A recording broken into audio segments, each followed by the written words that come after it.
members of startup ecosystem, incubation centers, academic institutions, industry leaders, innovators, entrepreneurs, and delegates joining us from across Maharashtra, Gujarat, and Goa. On behalf of the Atal Innovation Mission, Niti Aayog, and the AIC MIT-ADT Incubator Forum, it gives us immense pleasure to welcome you to the Regional AIM Sumvaad West Chapter. Today's gathering reflects our shared commitment towards strengthening India's innovation ecosystem by bringing together leaders from government, academia, industry, and incubation networks onto one collaborative platform. We are delighted to have all of you here, and I hope today's interaction inspire meaningful partnership and impactful insights. Thank you, Alishaba. Ladies and gentlemen, as we prepare to begin today's program, may I request everyone to kindly occupy the seats inside the auditorium. Thank you for your cooperation. We shall begin the inaugural ceremony in just few moments. It gives us immense pleasure to welcome you to the Regional AIM Sumvaad West Chapter, a flagship regional initiative of the Atal Innovation Mission, Niti Aayog, proudly hosted by AIC MIT-ADT Incubator Forum. Today's program is more than just a conference. It is a platform where ideas converge, partnerships are strengthened, and innovation is transformed into a meaningful action. Innovation is the cornerstone of national progress. It empowers entrepreneurs, strengthens institutions, accelerates economic growth, and addresses real-world challenges through creative thinking and collaborative effort. Regional AIM Sumvaad has been envisioned to bring together innovation leaders from across Maharashtra, Gujarat, and Goa to exchange experiences, learn from one another, and collectively strengthen the incubation and entrepreneurship ecosystem of our country. We are truly honored by your presence and sincerely thank you for joining us today. Now, to formally commence today's program, may I request our esteemed dignitaries to grace the dais. I also request everyone to warmly welcome them with round of applause as they make their way to the stage.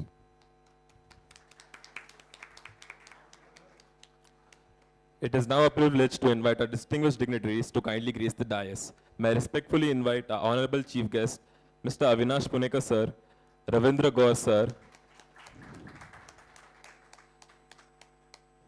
Gaur Sir, Scientist DST, Ms. Gurpreet Kaur, AIM Niti Aayog, Pramit Das Sir, Program Director of Atal Innovation Mission, Niti Aayog, Dr. Saili Gankar Ma'am, Provost, MIT-ADT University, Dr. Mohit Dubey Sir, Pro Vice Chancellor, Research Consultancy and Executive Education, MIT-ADT University. Dr. Nachiket Thakur Sir, Chief Executive Officer, AIC ProVC Design Cluster.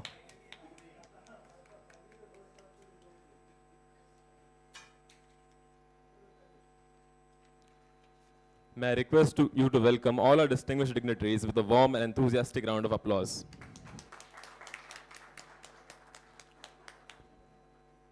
Before we formally begin today's proceeding, let us pause for a moment of reflection. Innovation flourishes in an environment of peace, harmony,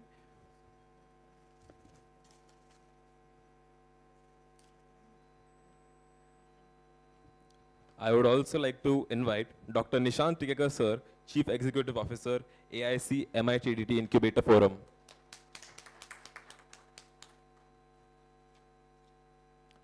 Before we formally begin today's proceedings, let us pause for a moment of reflection.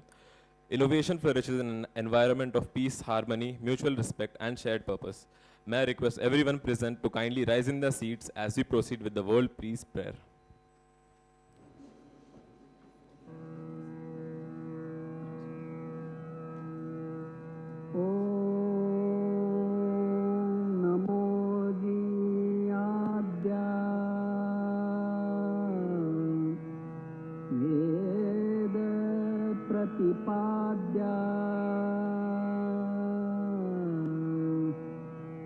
जय जय स्वसंवेद्या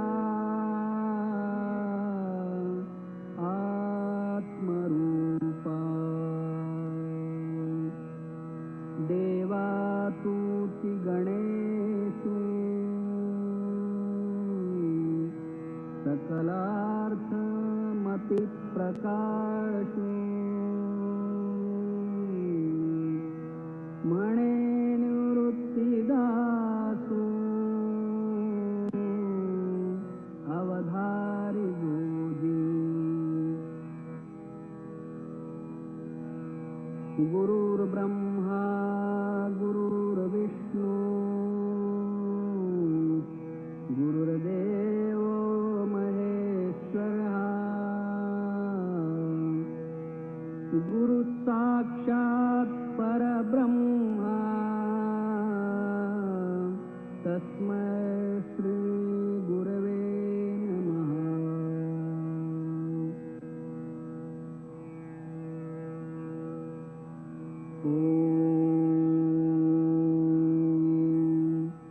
पूर्णमदः पूर्णमिदं पूर्णात् पूर्णमुदच्यते पूर्णस्य पूर्णमादाय पूर्णमेवावशिष्यते।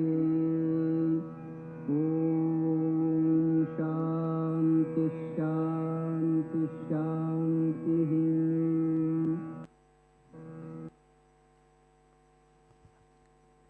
Thank you. I request our esteemed dignitaries to kindly remain on the stage as we proceed to the next segment of today's inaugural ceremony. As we all know, every auspicious beginning is marked by the lighting of ceremonial lamp, a timeless tradition that symbolizes the triumph of knowledge over ignorance and illumination of wisdom, hope and innovation. May I now request our esteemed dignitaries to kindly proceed towards the lamp lighting ceremony.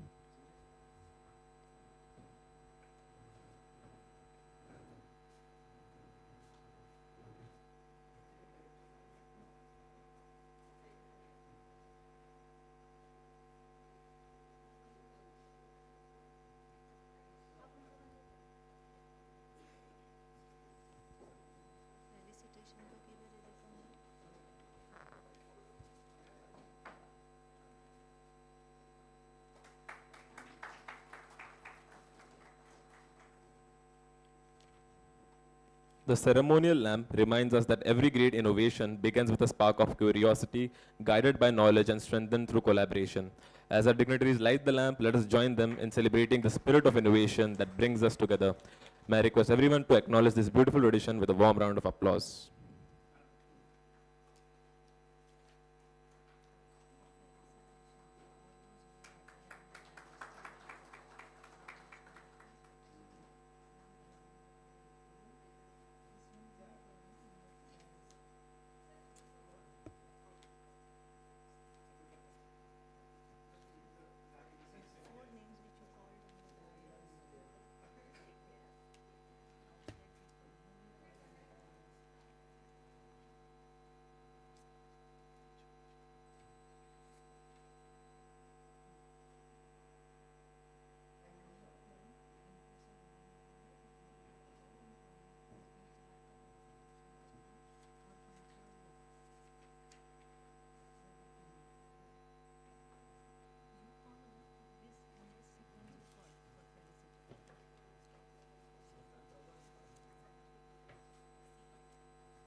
Ladies and gentlemen, every meaningful gathering begins with a vision, and every vision is strengthened by inspiring leadership. It is now a privilege to invite a distinguished academician and visionary leader who has been instrumental in shaping innovation-driven education and fostering an ecosystem of research, entrepreneurship, and interdisciplinary learning. Now, I would like to invite Dr. Saili Gankar ma'am, Provost, MIT-ADT University, to deliver a welcome address. Give her a huge round of applause.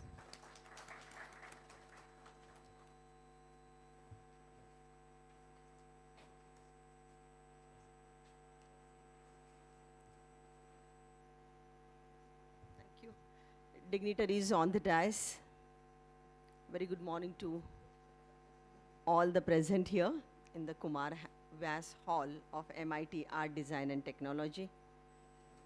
On behalf of management, faculty, student, a very warm welcome to all of you for the program which has been organized with an objective that how we can really collaborate, connect, and contribute for the economy of the world's largest country.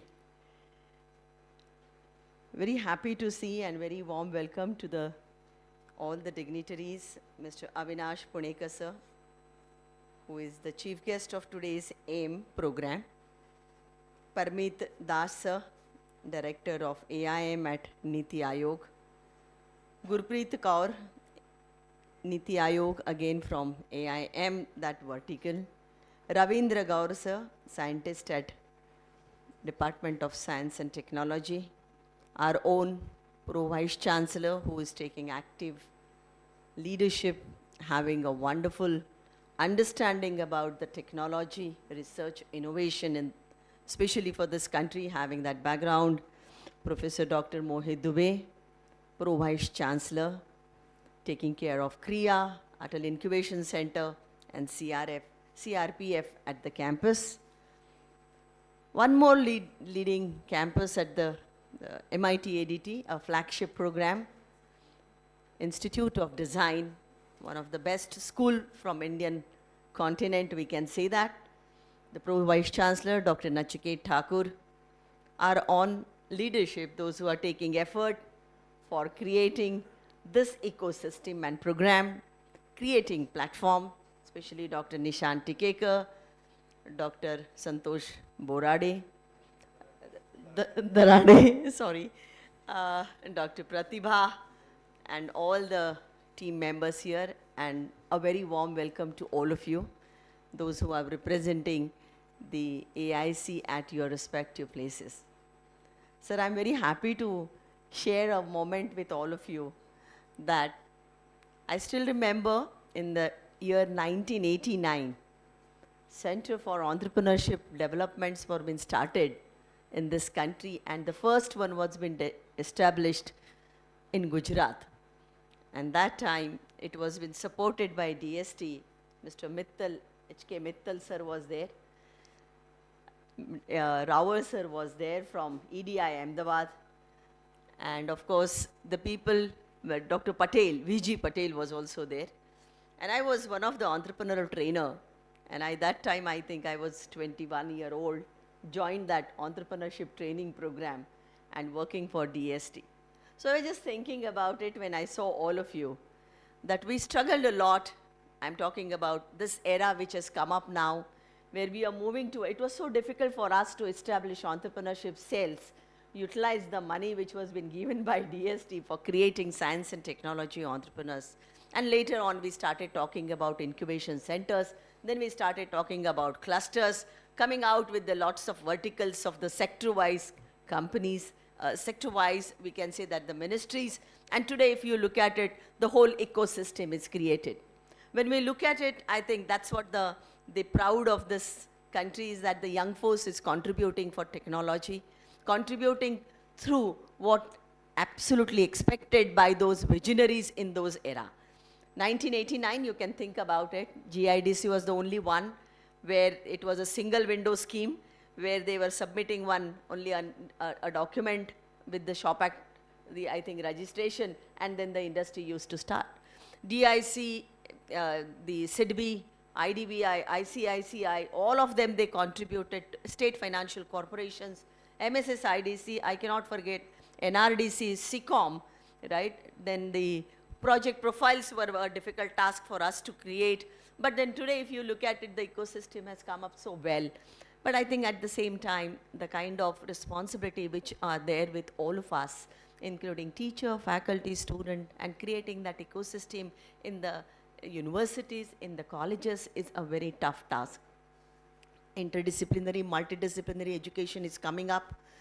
Government has taken a major role to reform the education for creation of more number of entrepreneurship, understanding the neighbor, which we can see that the kind of challenges we are going through it. In terms of productivity, in terms of price, and of course, the design which we talk about it, that how we can cater the needs of the customer, what we are aiming at. So the entrepreneurship and entrepreneurship ecosystem for creating more number of entrepreneurs, going towards more number of startup. I think that's what is the aim of all the incubation centers. And I'm sure that the young talent is required to be, and that's what we used to say, catch them young. And today we know it very well.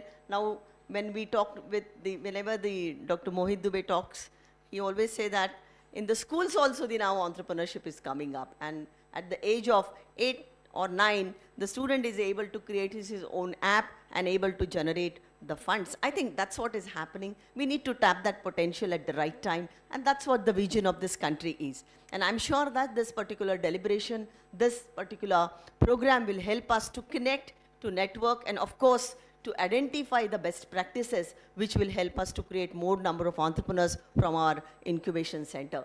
Dr. Dubey sir will definitely talk about it, that the park which has been created here by Dr. Mangesh Karad sir, a very visionary and dynamic leader who has seen that the country requires entrepreneurs, and especially the MIT Art Design Technology has this flagship activity which he has started.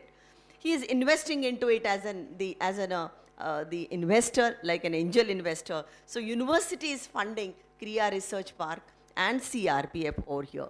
We are doing lots of collaboration. We have a IPR cell which is contributing, and it has been made open to all that they can come and incubate the companies. It's not only for the student, but even the private, the institutions or private players or private, we can say that a young entrepreneur can definitely come to our campus and they can. And that's what I think Dr. Dubey will definitely talk to you, that how this particular organization or a university is able to take care of all of you, right, in terms of creation of entrepreneurs. If you look at it, the School of Design, a wonderful, I'm sure that if the time permits, please see to it that how our students are contributing in all product design, AR, VR, all that vertical, he will be able to share that. But I think this network is required to be activated. It should not be only on paper that what we are doing, or it should not be a checklist or a compliances what we do. So if you do it in a very methodical way, and I request Dr. Dubey sir and all the team, if you can have a little conversation with Professor Dr. Mangesh Karad sir. I think that being the chancellor of this university, he can give you a better vision that how he visualizes that the creating ecosystem and converting into an outcome kind of, or more on target based kind of stuff for your own institution.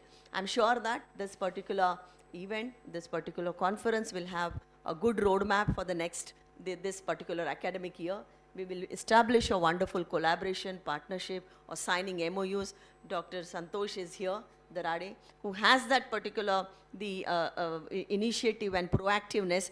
He can be a good anchor, or at the same time a Spock who can be guided by Dr. Dubey and the whole ecosystem. So I think with this, once again, a very warm welcome to all of you. Thank you for contributing to the nation. Thank you for contributing for your own organization and making our students very, we can say, more enterprising and more contributing. A very warm welcome once again in the campus. Look forward to have a lot of discussions, deliberations, and creation of a roadmap for this particular year. Thank you. Thank you so much.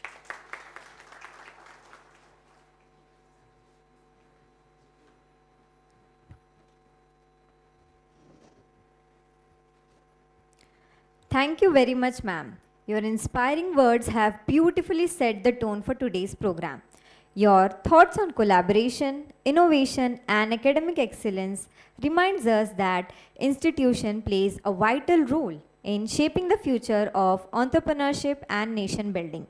Thank you once again for your inspiring address.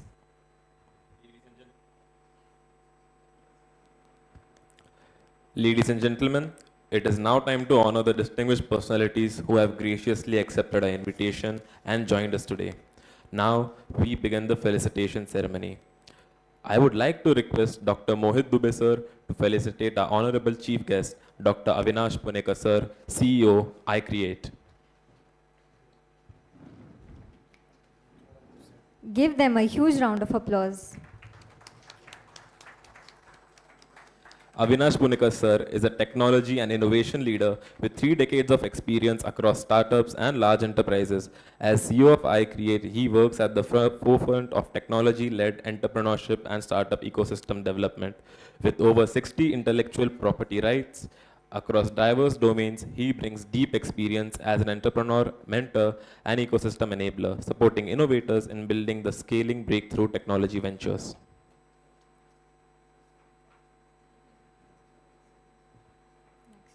Now I would like to request Dr. Nachiket Thakur sir to felicitate Ravindra Gaur sir, scientist DST.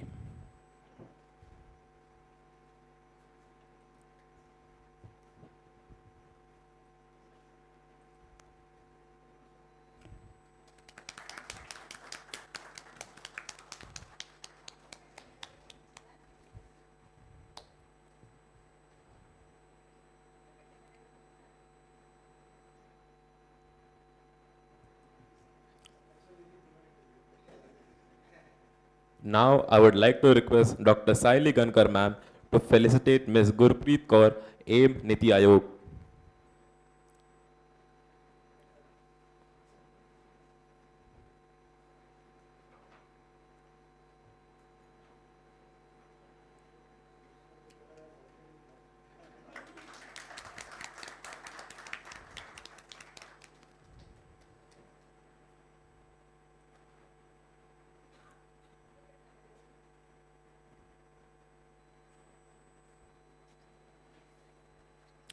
Now, I would like to request Dr. Nishant Tikekar sir to felicitate Pramit Das sir, Program Director, Atal Innovation, Niti Aayog.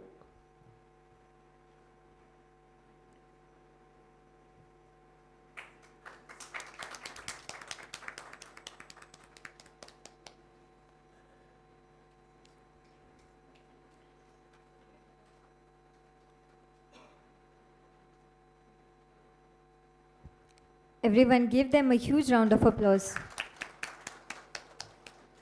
Now, I would like to request Dr. Nishant Tikekar sir to felicitate Dr. Ravi Kumar, AIM official.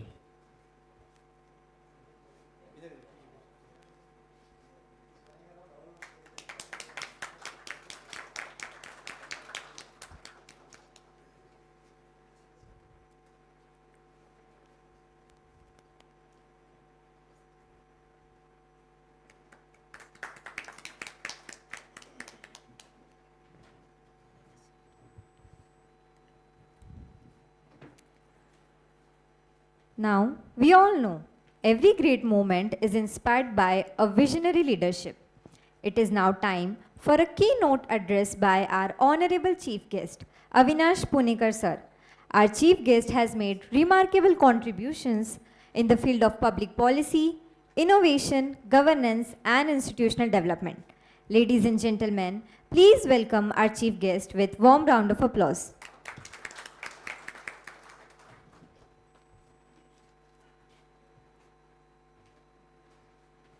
मेरे ख्याल से जरा ज़्यादा ही बोल दिया.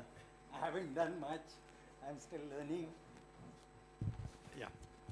So maybe as it happens, people probably like say very nice, good things about the chief guest or whatever.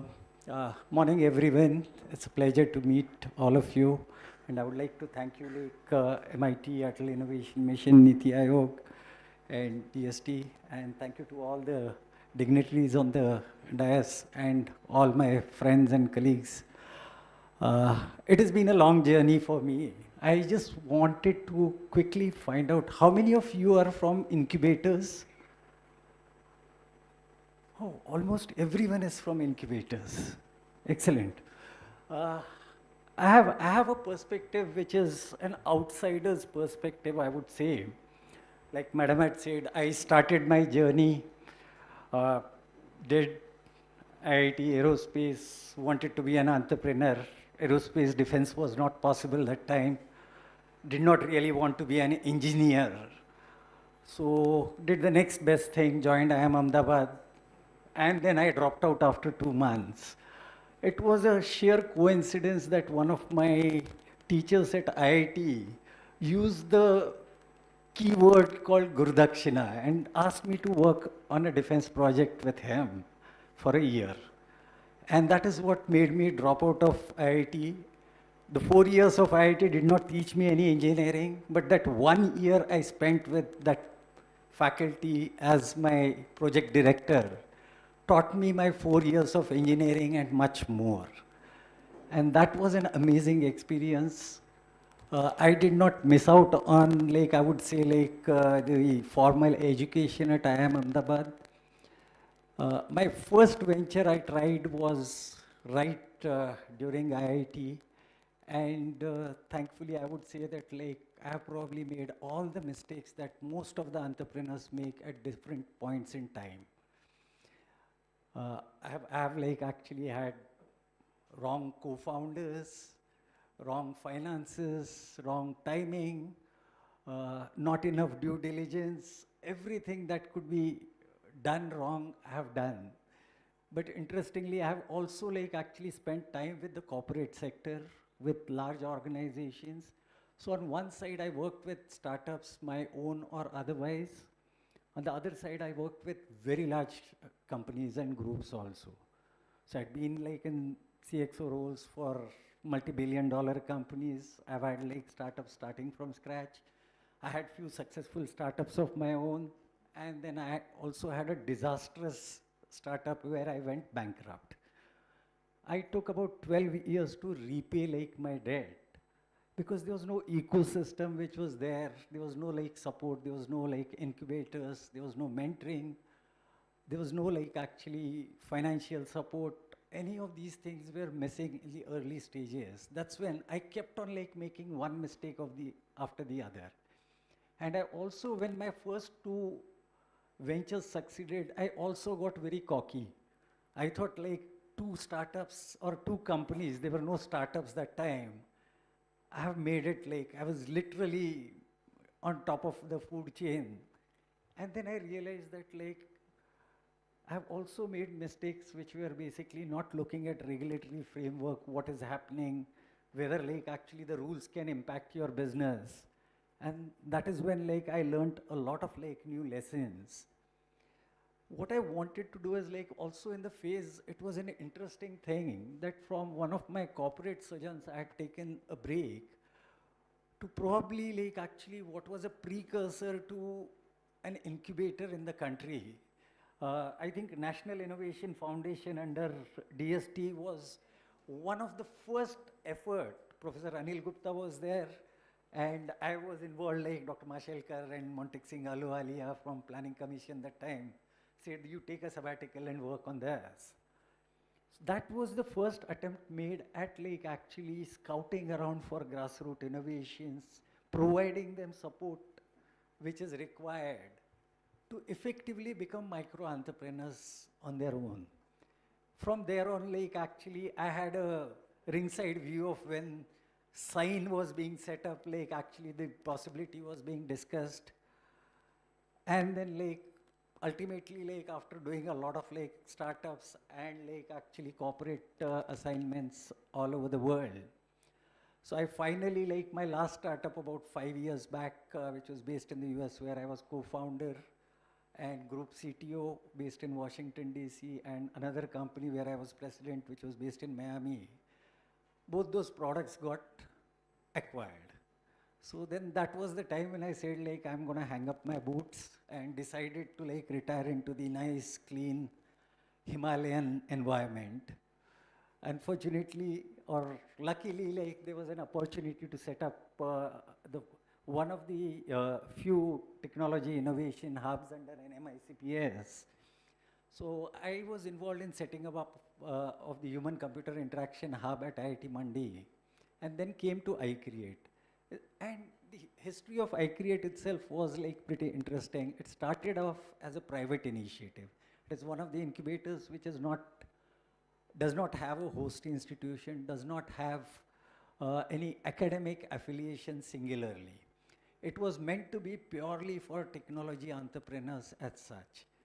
And my first interaction made me believe that like actually, and that I would say like actually the IIT Mandi, TIH and iCreate were the places where then I learnt very closely about how the Indian startup ecosystem is changing massively.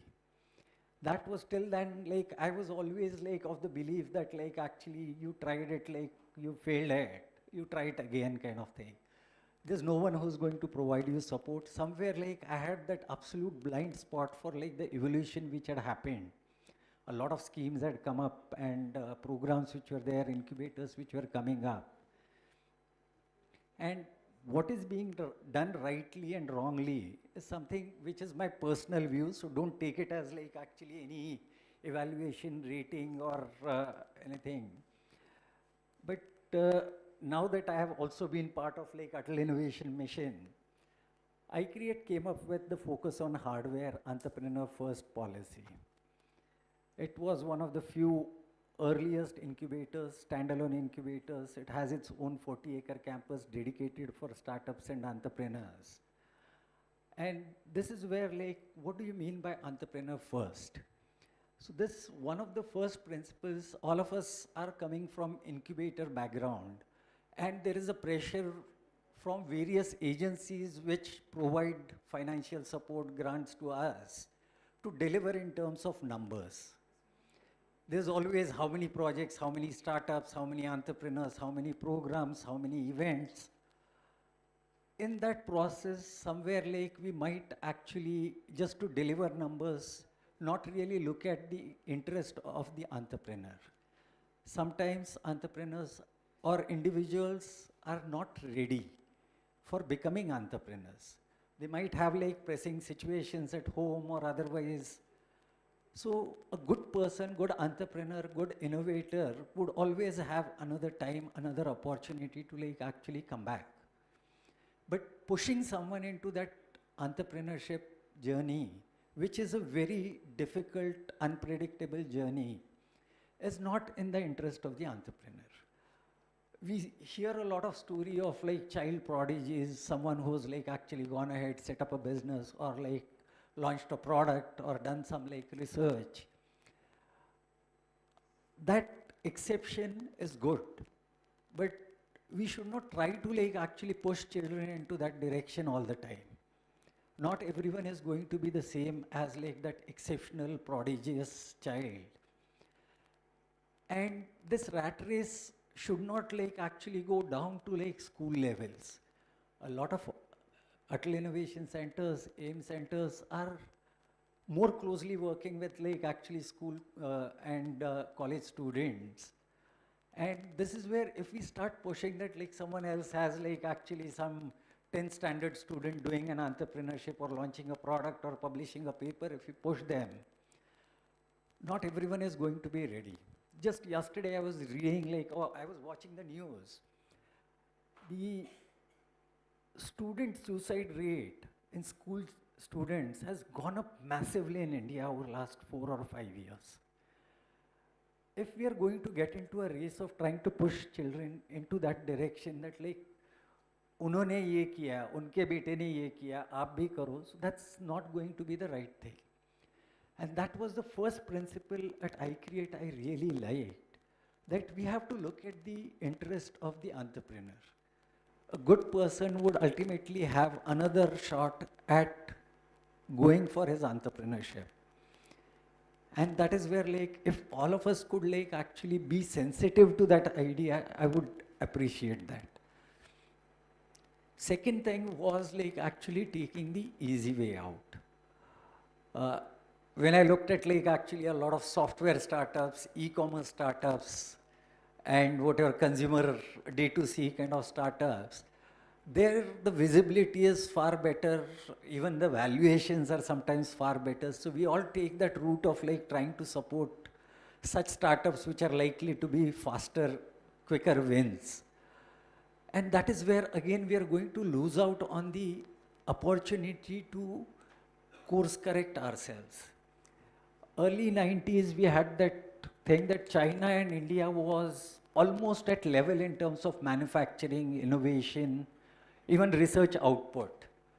Interestingly, just after that, I was the CTO for one of the largest STEM publishers around the world, Springer.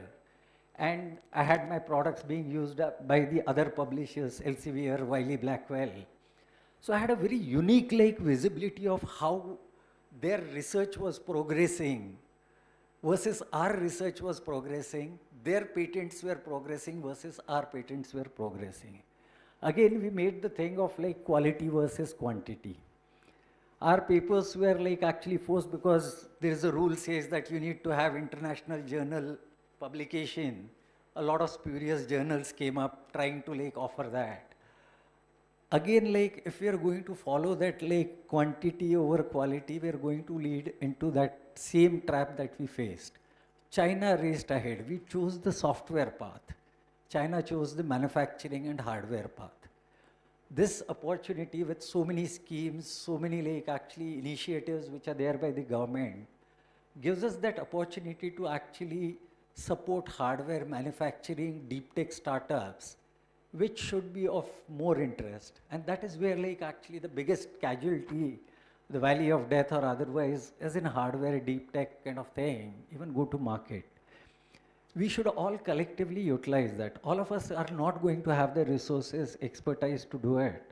And that is when like actually collaboration would be a good like actually way to do that. Recently in another forum, a co-incubation model was discussed.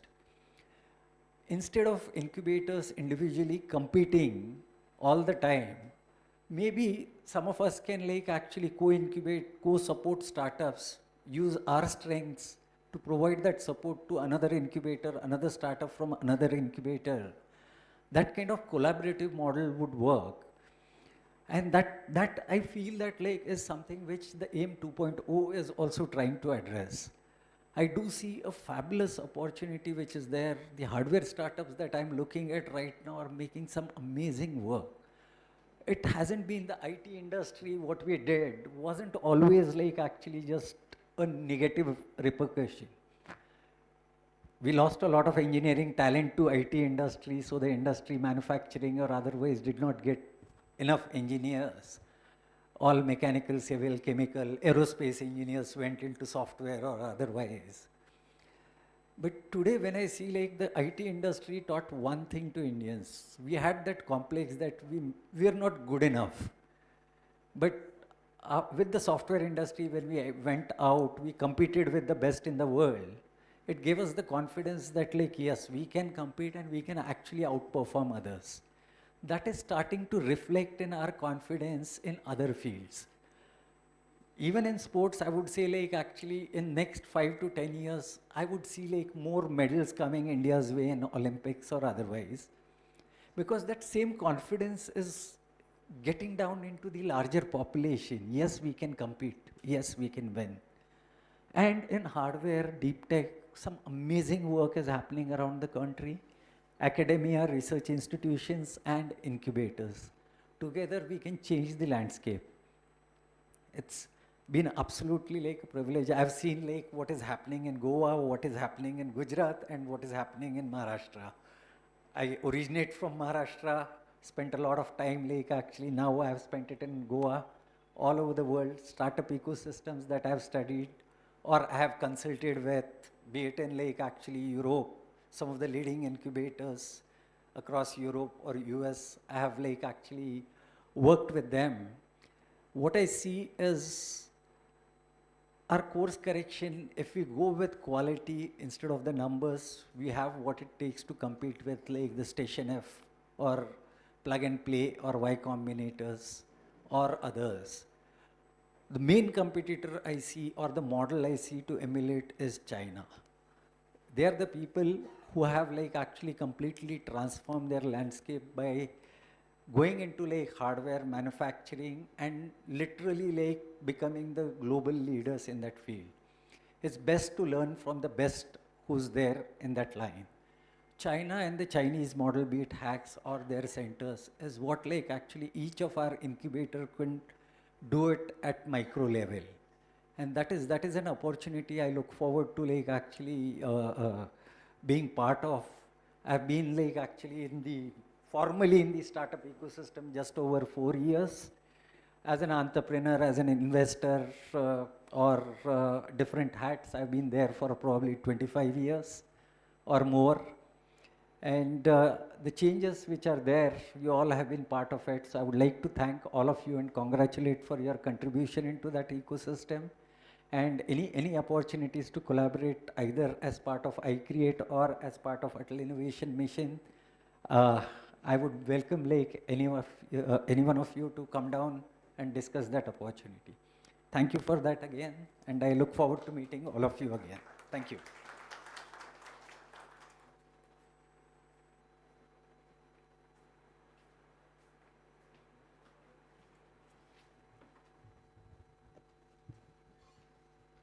Thank you very much, sir. Your address has inspired us with valuable insights and reaffirmed the importance of innovation, collaboration, and visionary leadership in shaping India's future. We are grateful for your guidance and encouragement. Ladies and gentlemen, the Atal Innovation Mission has been at the forefront of nurturing innovation and entrepreneurship across the nation. Through this initiative, it has empowered thousands of innovators, startups, and incubation centers, creating a vibrant ecosystem that continues to drive India's innovation journey. As AIM enters its next phase of growth, the mission continues to strengthen its commitment towards enabling institutions, entrepreneurs, and ecosystem partners through greater collaboration and impact. To present the vision of AIM and share the roadmap for the future, it is a privilege to invite Pramit Das sir from Atal Innovation Mission, Niti Aayog. Ladies and gentlemen, please join us in welcoming our distinguished speaker with a warm round of applause.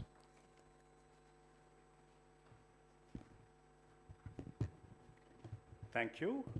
First of all, a very warm welcome to everyone and a very good morning. I think it's a pleasure to be here for the West chapter of AIM Sumvaad. So 2026, this year happens to be 10 years of our existence. So AIM is now 10 years old and we are soon entering our teens. And this journey has been a very human journey. So we cried, we started walking, we crawling, we started walking, we fell, we stood. And within all these things, what remained a constant was the support of certain thought leaders who have been associated with the AIM ecosystem since its inception.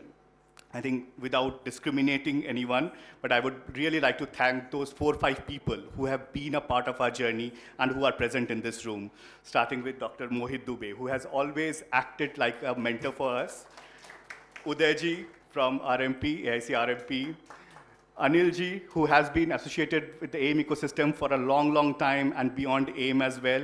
Srinivasji is there. So they have seen the AIM from at its weakest, at its strongest, every part of it is exposed to them.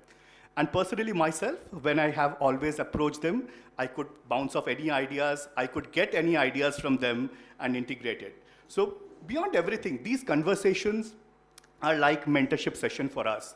And when I say us, it's for me, for my entire team, and AIM as an institution overall. So if this is the power of conversation, just think of it, if we can expand this conversation, formalize this conversation, informalize this conversation beyond AIM ecosystem, what kind of impact it can have. I think that was the genesis of what we call as Sumvaad that you see. And it typically means, Sumvaad means dialogue. So we have this dialogue, but it leads to something. It leads to summation of ideas. So that's the conception of Sumvaad. So it took us 10 years, just like a toddler. It takes us 10 years to realize what we want to do. 10 years is the time when you actually enter class 6 in your real life. That's the first time you get exposed to Newton's laws. And that's where we believe the scientific temper starts building. So we are at that very stage as AIM, and the journey just goes on from here. So coming back to Sumvaad. So Sumvaad is our annual incubator gathering of dialogues. So we host it at a national level, which we started this year in the month of February.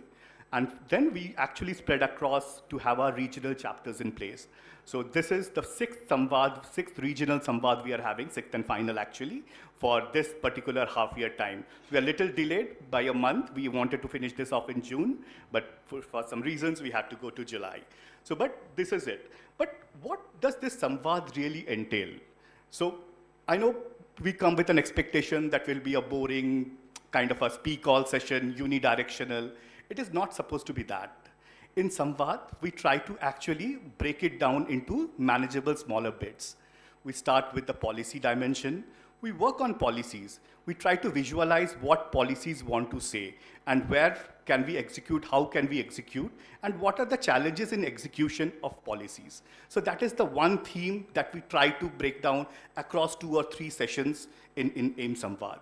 Then what happens most importantly is, I think it has been spoken by my previous 2 speakers as well, is the power of collaboration.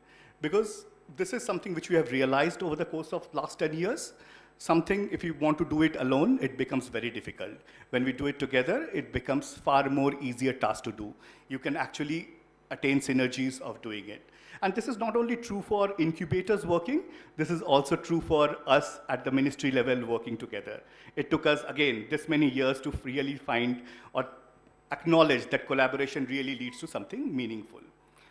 So what we do in Sumvaad, so policy dimension is one. Second, we also try to take to you certain critical things for the year that the government is prioritizing. So when I say government, it can be an AIM-led thing, it can be another ministry-led thing, but which is a national priority. So that is something we try to demystify for you. So that's the second major objective of AIM Sumvaad. And third, I think needless to say, is to find out ways by which we can add on value as individual institutions or collectively to our strengthening our state's innovation and entrepreneurship ecosystem. So if we have done some bit of it during the day, during the next 4 or 5 hours, we would have achieved the objective of AIM Sumvaad. And we will be progressing with the session exactly doing that. So once we have established this, and I said that we also try to drive some national priorities. So currently this year, as a collaboration, as a unification between 3 different ministries, which is typically Atal Innovation Mission, NITI-Aayog, the Department of Science and Technology, and BIRAC, we are coming up with what is called as National Incubator Assessment Framework. You are from the incubation ecosystem. You very well know that the incubation landscape is changing and changing very fast. We are in an era of AI. We are actually thinking of incubating deep tech startups, but we really don't know the ways and means to integrate AI, or we are in a progression that might take some time to integrate AI. We still don't know how to incubate deep tech startups, or what are the deep tech incubation models, how to treat patient capital, how to build that. So all these things are questions that we need to demystify. So, but everything, to move on to the next level, to move on to the global best practices, what we need is to assess ourselves where we stand and where we can improve. So that's where I think the National Incubator Assessment Framework is going to help us.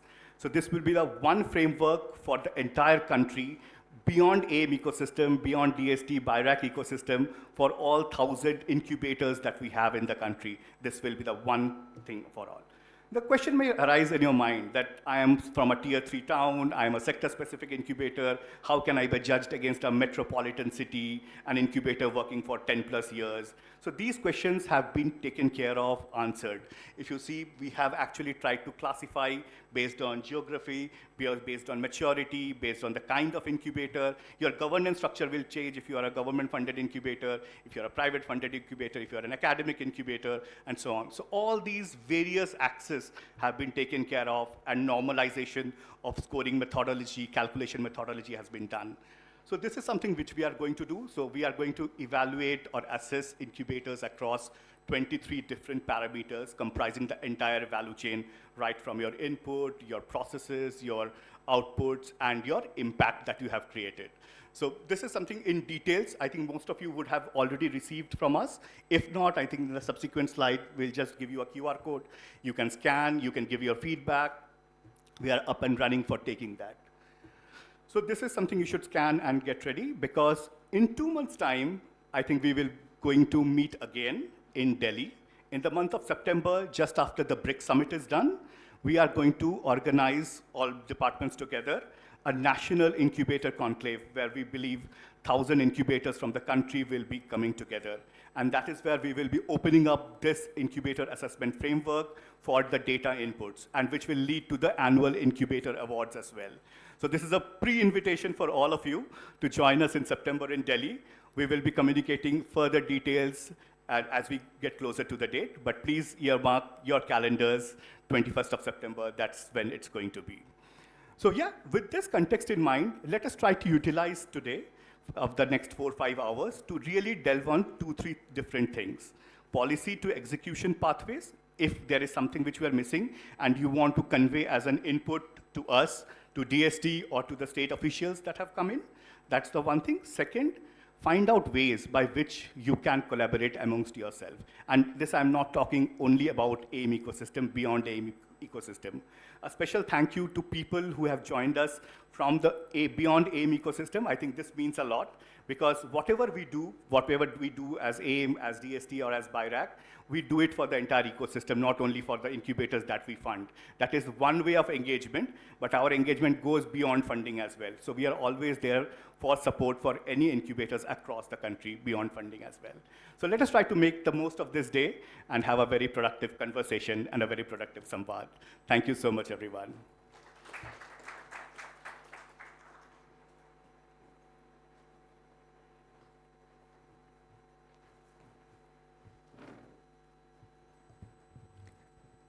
Thank you very much, sir. Your thoughts has given us a deeper understanding of the vision behind AIM and the exciting opportunities it presents for the incubator centers, startups, academic institutions, and innovation ecosystem across the country. Thank you for sharing your valuable insights with us. Innovation thrives in institutions that encourage curiosity, nurture talent, and transform ideas into impactful solutions. Our next speaker has been driving force behind strengthening research, innovation, and industry collaboration at MIT Art, Design, and Technology University. Dr. Mohit Dubey is the Pro Vice Chancellor I&E Cluster at MIT-ADT University. Through his leadership, the university has continued to expand its research ecosystem, foster meaningful industry partnerships, promote interdisciplinary collaboration, and encourage innovation-driven entrepreneurship among students and researchers. We shall now watch a small video about the ecosystem.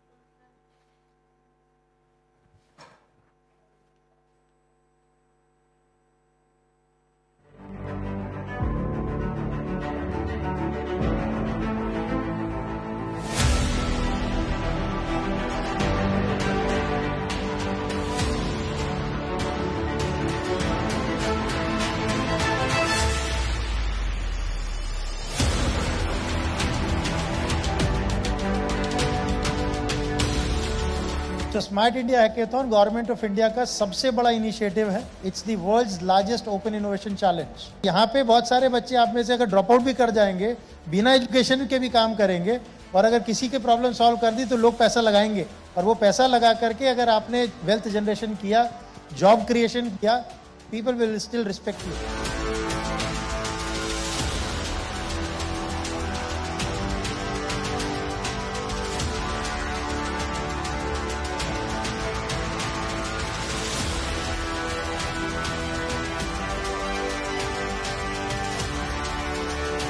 Student innovation, we map the Kumbhathon problem and the disk problems, and you can come up with your own idea under that problem statement and theme.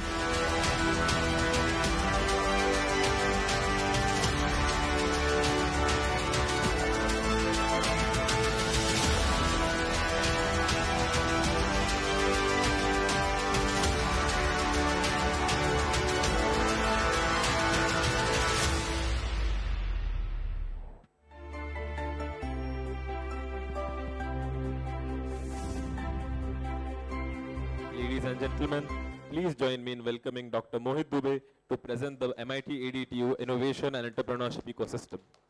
Thank you. First of all, thank you, Pramit and Ravi, all the hard work that you have put into, gather people in person. These days, it's very difficult to get people on Zoom. Forget about in person. So thank you for that humongous effort that you have been putting together. Let me also thank the leadership of Atal Innovation Mission, who had reposed our faith back in 2018 when the word incubator was not even heard in the Pune circle. So thank you for the faith that and the trust that you kind of showed back in 2018 when the AIC was given to this university. our Honorable Pro-Chancellor and the Executive President, Dr. Mangesh Karad, and Ramanan, when he came over, they had a fantastic camaraderie. I don't know what happened, but being a new university, it was very exciting to see very, very different face of Government of India, reposing a faith in a new university to set up something like this, and I still remember Mr. Raman's word when he used to say, we need world-class incubators, nothing less than that, right? So thank you for all the leadership that has happened. I still remember Mr. Raman's contribution to this. There was 2 words really, right? First is, he used to say team. Team is together, everyone achieves more. That's what team stood for him, And then second is, we imbibed in this ecosystem. He used to say, and you were mentioning about it, it's called fail, right? Fail is first attempt in learning. So all these youngsters need to take an attempt, right? Rather than sitting on the fence and figuring it out what works, what doesn't work. We are sitting on the fence where the debate is, should we build our own LLM or should we not build our own LLM? The debate has been going on. But we cannot have our young kids sit on the fence and deliberate whether we should be doing or we should not be doing this. Unfortunately, this world of innovation and entrepreneurship is to act and become a doer and the builder part of it, rather than debating and becoming a consultant and a think tank and an intellectual capital. All these big words are not for these young kids. All of us who are probably in the suits later on, we want to write policies, we can use some of these words, right? So I think the fail has become our success criteria, where we ask all our kids, and the message that I mentioned, that was the first year kids. When I said that, I had the audacity, thanks to my leadership within the university system, I said, even if you drop out of a school or a degree, you can still become a big name in the country. That's the leadership support, right, at here. Similarly, Dr. Chintan kind of gave us the wings to think globally when he actually set up the G20 engagement. The first time in the history of G20, there is that ambidexterity that he brought in, by having a Startup 20 engagement group besides the B20 group, which was kind of a large voice. So I think those leadership has contributed immensely, and we have taken a leaf out of all of these leaders. And now when we look at Deepak Baglaji, his global experience, the Nice event that we all took, it's very proud moment for all of us, right? We may be sitting far away from Delhi, but every step that you do, every initiative that you take in Delhi, has a very profound impact right here at a student level at this university. So we are kind of an extended arm. So thank you for believing in us that we have been an extended arm, and thank you for all the support. But now, how many of you are from academic institutions or higher education institutions? इतने ही thank you वही मैं सोचा था यार incubator का charter तो वही था कि ये यूनिवर्सिटीज और the higher education institution should become engine of innovation and growth, right? So thank you for that. Little caveat, don't even say this unless until you have a management support to say this, right? क्योंकि बच्चों को अगर हम ये कहते हैं कि यहाँ से हट जाओ, डिग्री बहुत ख़राब है, पढ़ने का मामला नहीं है, स्किल वर्सेस डिग्री का डिबेट चलेगा, AI ले लेगा, all of this is a good stuff, but first build that audacity, build that competency within the university ecosystem or the institution ecosystem before you give them an alternate path. What is that alternate path that we are able to give, right? So it's a small thing that, because as I said, we started with this small seed that was sowed by the support of Atal Innovation Mission. I see a lot of my friends here, Ashish ji, so it's almost like a homecoming for me. There's nothing that you see me this as a speaker or something. Rohit used to use this example that Mohit ji, when the university was not there on any of the NIRF rankings, we were there in the top 50 NIRF innovation ranking category as a university right there, right? A CEO from an AIC who started as a CEO can become a pro vice chancellor in a private university. No IIT will do that, by the way, right? So I think that's the audacity of the institution leadership. If it's the private space, if you can see some of these green shoots, that there is a success that can be built on top of it, right? Why I said this, because the ecosystem, the top layer that you see is the ecosystem, and we'll go towards that. Now we have, beyond the university, we have two Section 8s. One is the incubator, the AIC incubator, and another is the research park, which is the Kriya Research Park Foundation. Why do we exist as a layer, right? Why do we exist as a layer? If you go back to the bottom two logos, every institution, every academic organization in the country is chasing something called NIRF and NAC, ratings and rankings, right? For every institution, ratings and rankings are the golden rule कि वहाँ तक कैसे जाना है करके. What is our role as the collective leadership, as a collective wisdom of the integral part of the academic institution? We are not there for teaching learning, right? Essentially, all the institutions in academic space will have a teaching learning as a function, research as a function, primarily for paper publication, and some community extension. Where do we fit in, right? We fit in as a layer. How do we contribute towards these two things? Is by the bottom line. Our main job is not to create, look for किसी को मैं job दिला दूँ, placement हो जाए, training हो जाए. No, I don't care in that. I only talk about ethical wealth generation. If as a unit, if we all speak the language that every kid should start thinking like entrepreneur. He may not do the act of entrepreneurship, which is the engine called startup, but everybody should start thinking like an entrepreneur. That's what entrepreneurial mindset is. When we look at these hirings, the campus hirings, the companies that are coming over, now they have switched their model from a paper pen test kind of a thing to a hackathon kind of a model, right? So they look at if you have participated in multiple hackathons, if you have won some of them, both at national level, state level, and if you have done some IPRization, if you have done some prototyping, so that language has changed, right? So where do we exist?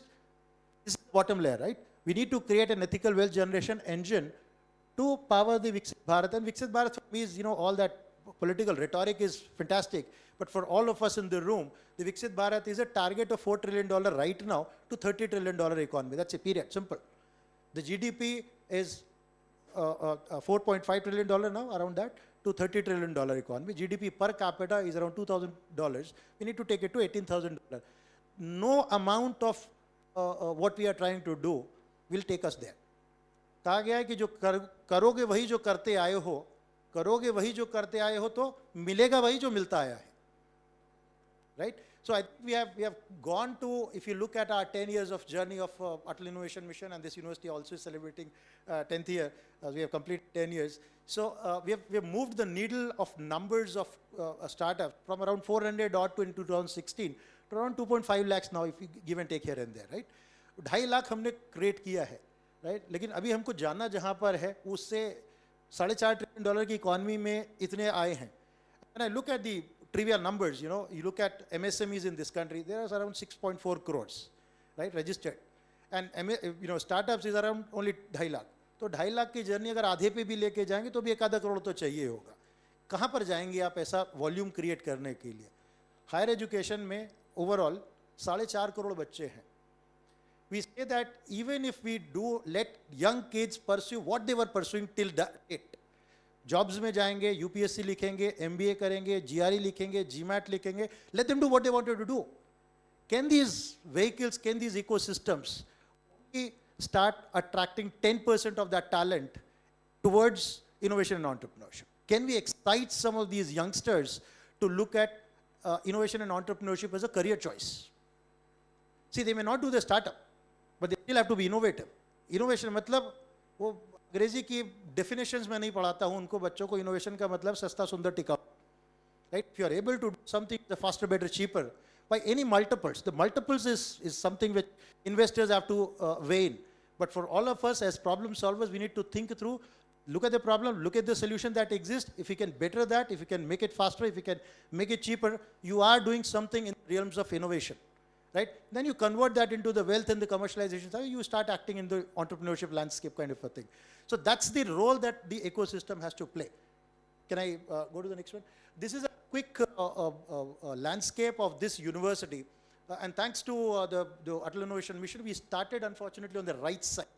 If you look at the incubator was the first one, and I joined them as employee 1 for that incubator. Right? It may not be linear, the path may not be linear. But what happened was that when we on 11th October 2019, my partner in crime, Professor Virendra Bhojwani is there. He was the president of IIC. So we actually started those two things as an inaugurated entity on the same day. Mr. Ramanan actually handed over the president and the certificate of IIC to him on the same stage as we were inaugurated.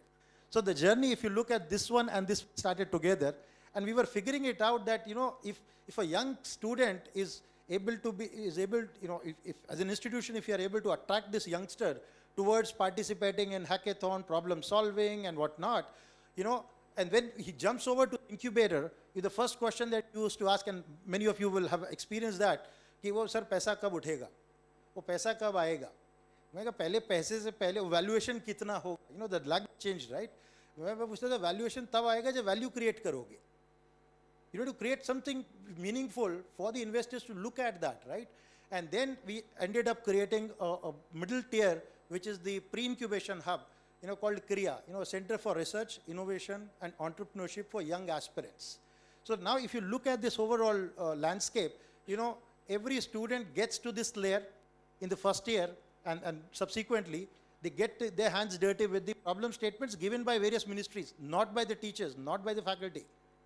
So once they are attracted towards the hackathon problem solving kind of a mindset, we give them tinkering grant of up to 50,000 rupees, right? Then we bring them into the KRIA, which is the pre-incubation hub, which is where the magic starts happening, right? Because the mandate is very simple. You have to first get a multidisciplinary team. खाली computer science problem solve नहीं करेगा, खाली mechanical problem solve नहीं करेगा. You have to bring the students from different things. As Madam mentioned, we run one of the finest design school, we run one of the finest music school, we run one of the finest film schools. I said, अगर multidisciplinary university ये नहीं कर पाएगी, तो IIT कैसे करेगा? And that is where our advantage is. We don't want to copy anybody, right? We want to be the first MIT, which is the largest multidisciplinary university out here, right? So we wanted to leverage that effect. And we said the first condition is the multidisciplinary teams have to be in place. Second thing I said, every faculty mentor who is going to be associated with the project that you are doing, we need to map them with an industry mentor. The industry mentor either had to be my portfolio startup founder or has to be an industry mentor who is working on the innovation side of the company. Not these regular developers, project managers, account managers, and these leaders. We need people who have built things, who have broken things, who have built businesses, who have broken business, lost businesses, right?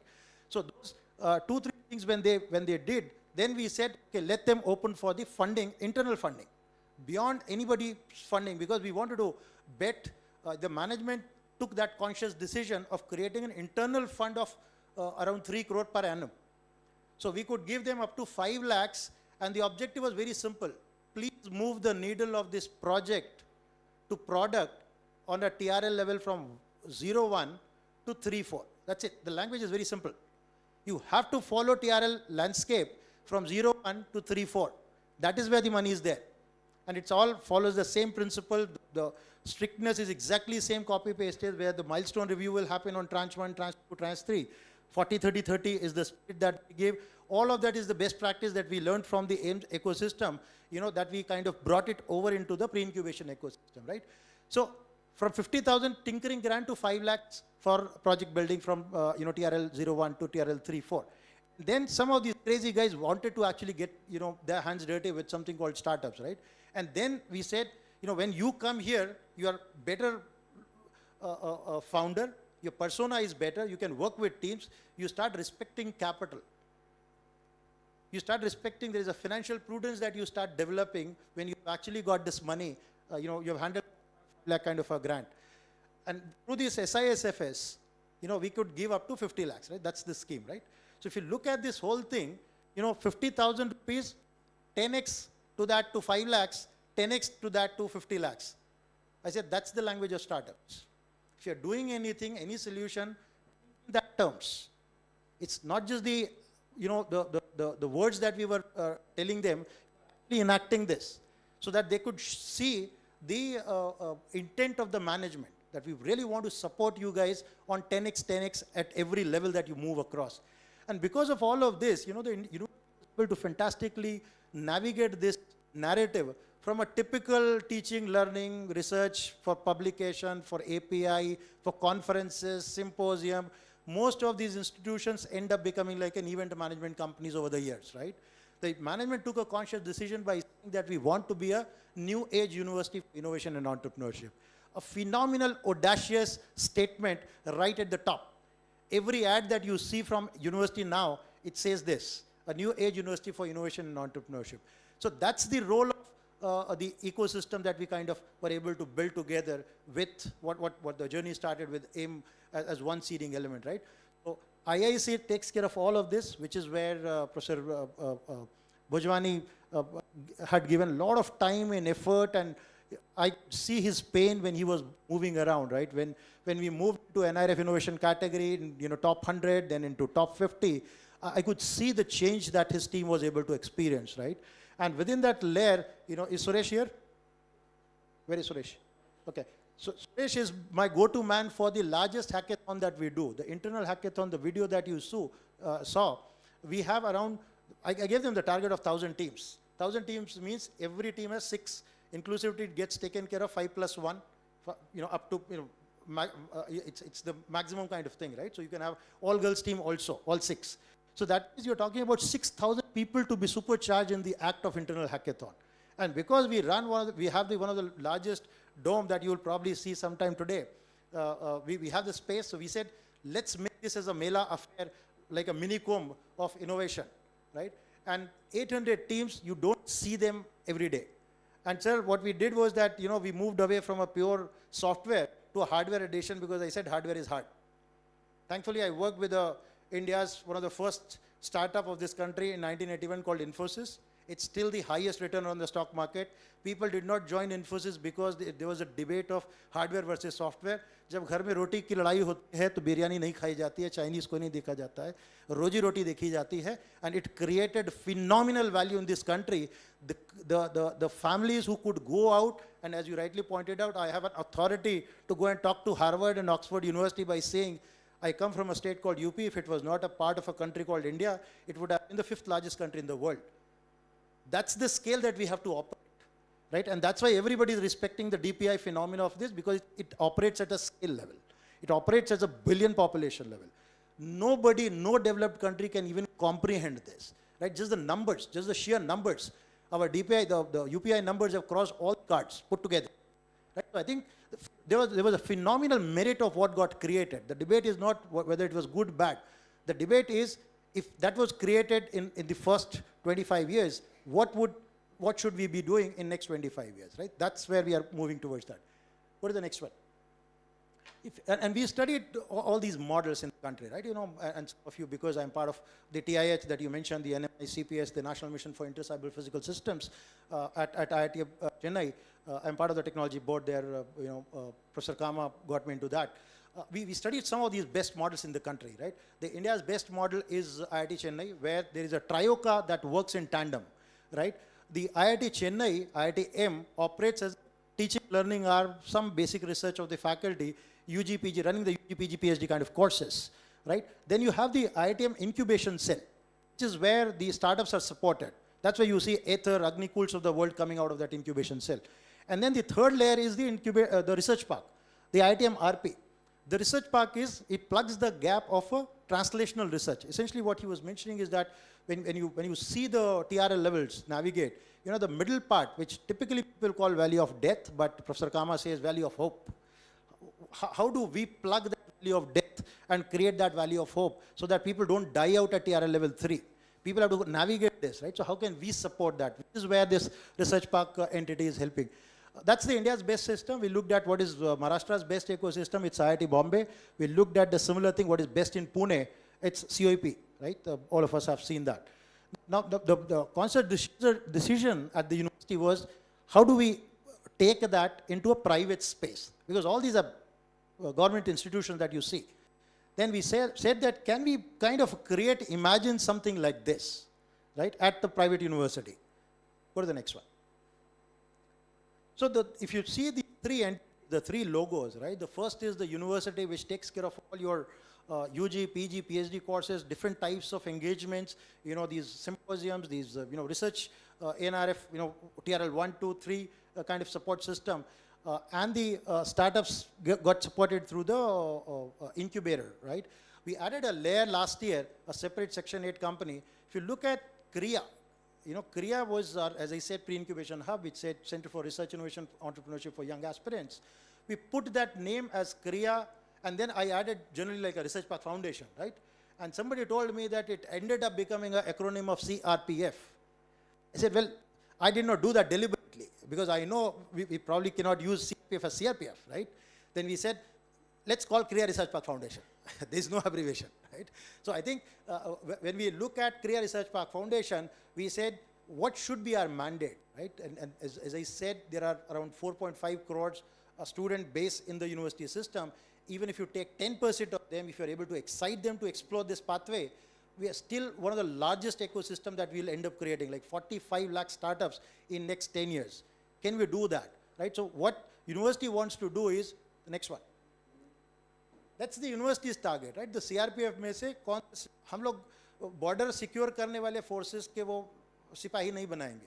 हमारे सिपाही कौन से बनेंगे? Socio economic soldiers बनेंगे जो कि ethical wealth generate करें और जॉब्स क्रिएट करें. Period.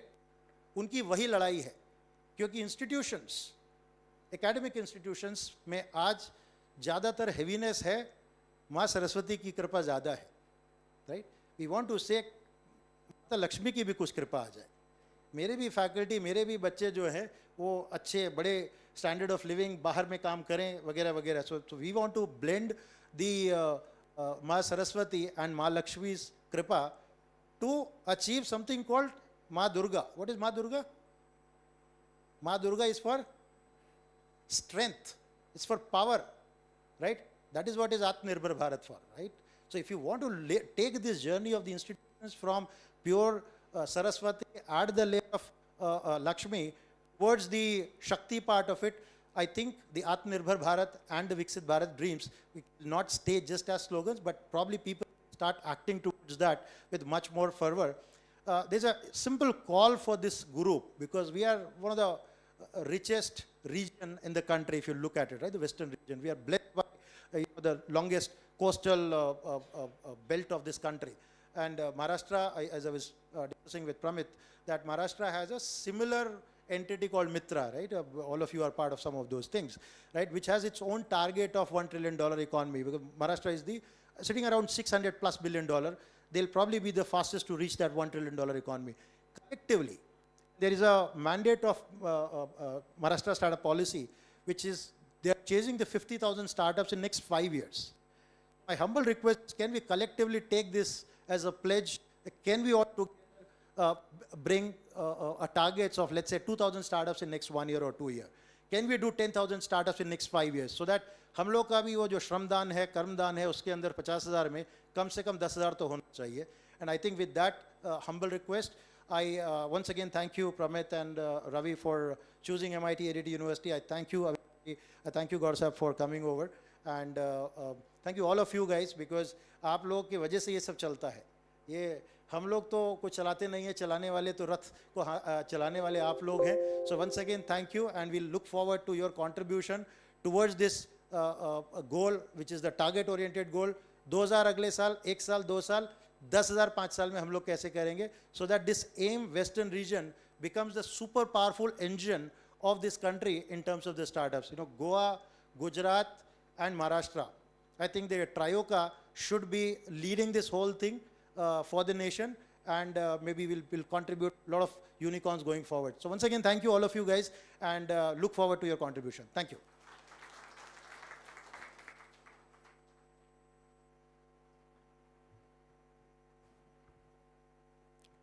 Thank you very much, sir. Your presentation has showcased how strong academic institution can become a catalyst for innovation by integrating research, entrepreneurship, and industry collaboration. We truly appreciate your inspiring insights into university's innovation ecosystem. Ladies and gentlemen, the inaugural session has set an inspiring foundation for the day ahead.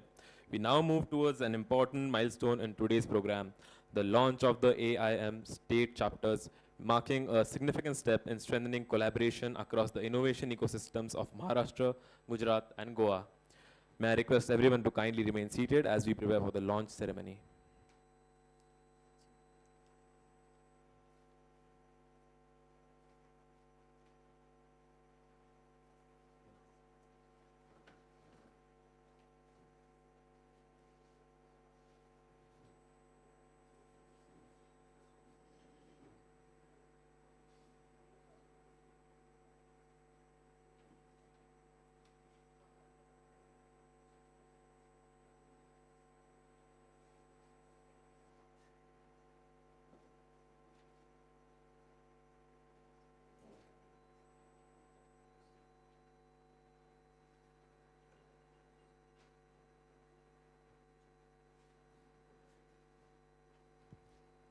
I request Mr. Pramit Das sir, AIM Niti Ayog, to please come on the stage and take the session forward.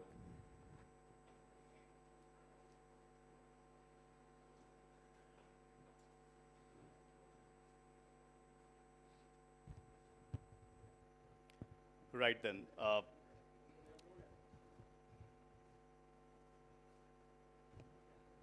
Good. So just take a pause, just look back at what's happening around us. So when you say since morning we have talked about economies, we have talked about India becoming a $30 trillion economy by 2047. So if you look at world politics, world geopolitics at this point, for economic grouping, we especially have the G7, the G20s, for especially countries like India, Russia, China, we did a BRICS. So all these groupings signify something, right? These groupings bring together like-minded, or sometimes maybe not so like-minded people together, countries together, to attain certain common objectives, to accelerate the economic development, to create policies that can take us through, that can transcend beyond borders. So those are the kind of things that we see globally. If you look at the Indian context, and since morning the theme of discussion has been two, I think categorically this has been put out very well. One is the power of collaboration. When I was talking about, in my inaugural speech about collaboration, what I exactly meant is that each incubator in this room does bring certain competitive advantage. No two incubators are at the same stage of evolution. Some of you have started maybe a couple of years old. Some of you have been in the system for 8 or 10 years. Some of you may have strength in your labs, in your prototyping facilities. Maybe you have gone ahead, got a government grant to create AI infrastructure. Some of you may have excellent connection with the industry. So you have tied the front end up. Some back end has been tied up. Some have excellent organized processes. So there's a competitive, I think collectively we have different advantages that we can take off each other. So think of a scenario where all our incubators can work in a seamless way. I think somebody spoke about co-incubation model. Co-incubation can be one of the resultant things, but think of one single place where you have all these strengths accompanied. If my startup initial days needs access to labs, I can give access to lab in an incubator X. And when he needs support from the industry, a full-fledged corporate innovation program or a corporate accelerator, I go to incubator Y, and that movement can happen seamlessly. We have a central repository of all the kind of lab equipments, other facilities that are available across the state in different incubators. How good will it be for an incoming startup innovator to know exactly where it has to go, where it needs to connect? So with these 2-3 things in mind, we thought a state chapter is a logical next step. This is not I will say a legally binding document, but a binding document by intent, where we all come together and create this common infra, common knowledge per platform, and common industry orientation for all the supposed beneficiaries from our ecosystem.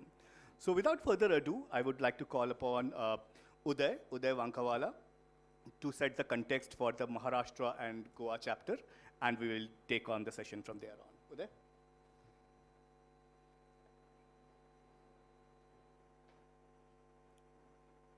Thank you so much, Ramiji. Wonderful to see such encouraging participation from all. There are quite a few sitting at the last bench, and then I would look at those last benchers as the most contributors to our ecosystem. The reason being, they have been experienced in the ecosystem, and then the whole idea that we really wanted to really set this particular state chapter. I know that has happened in other particular regions as well, but Maharashtra and Goa, that's a very evolving sort of a state, as well as what we have in mind is how do we contribute to the two regions' strengths. Each one of it has got its own particular strength. So that's the reason the whole theme out here is Sahyadri to the coast. That's what we are really looking at. So connecting all the regions out there in Maharashtra as well as Goa, the coastal region, is what we are really looking at. It's an incubator as well as, so what we have is a group of incubation centers as well as innovation. So it's not just only, we are looking at only incubation centers, we are looking at innovation as well. So where do those innovations come in from? It's not only restricted to the incubation for sure, so only to the incubation centers. And one of the missing links we have, and now with Mumbai-Pune connecting link what we have, something I would really connect it to that what we have is a lot of districts and a lot of grassroots level innovations. So we want to include that particular part as well. What we have called it as it is for the incubators, by the incubators, and of the incubators. So that's the whole idea of this particular state chapter. We want to leverage the strengths. We want to leverage experience as well as expertise of each of the incubators as well as region with a common goal. And the common goal out there is definitely how do we really grow this, evolve this, so that there is economical sort of strength as well. So what would happen is not just the job creation, but apart from the unicorns, apart from the job creation, what would happen is it would really strengthen the economy as well with the kind of sustainable startups. So we are not just looking at only the unicorns, we are also looking at sustainable startups coming out of this entire effort. The initial draft, if I may say, is at this moment contributed by our AIM community as well as a couple of non-AIM members that were there. We are yet to onboard few of the leading as well as experienced incubators. The names everyone know it, so I'm not going to really name those specific incubators that are there in Maharashtra and Goa, but surely they'll be a part of this movement. We really look forward to that. It's also not just about Mumbai, Pune or Panjim. What we are really looking at is covering the entire districts that are being there. So please understand, if you would see the length and breadth of this entire region, we would really be able to reach out to lot many districts as well through this particular effort. So anyone sitting, any innovation that has been there in any of the small districts of Maharashtra or Goa, they should be able to reach out to the best of the incubation centers, AIM ecosystem and MSINS ecosystem. So that is what we are really looking at. One more thing, what we said is it's also about right time. It's a 10 years of AIM as well as in the ecosystem, it's been around 15, 20 effective years for India as such. So it's all about data consolidation. So we are looking at how do we really gather the data. We also look at use of technology and AI within this. That's also going to be very important. It's not just going to be website, but it's also about smart data. How would we use it? So we might use some of our startups as well as entrepreneurs, take help from them. And the third part is real-time impact dashboard. So we really want to create so that we really reach out to our state innovation societies as well as we reach out to AIM and tell them, hey, this is what the progress this particular Maharashtra and Goa region has done it. I'm sure Gujarat would have its own, but we are looking at 3 different states at this particular moment.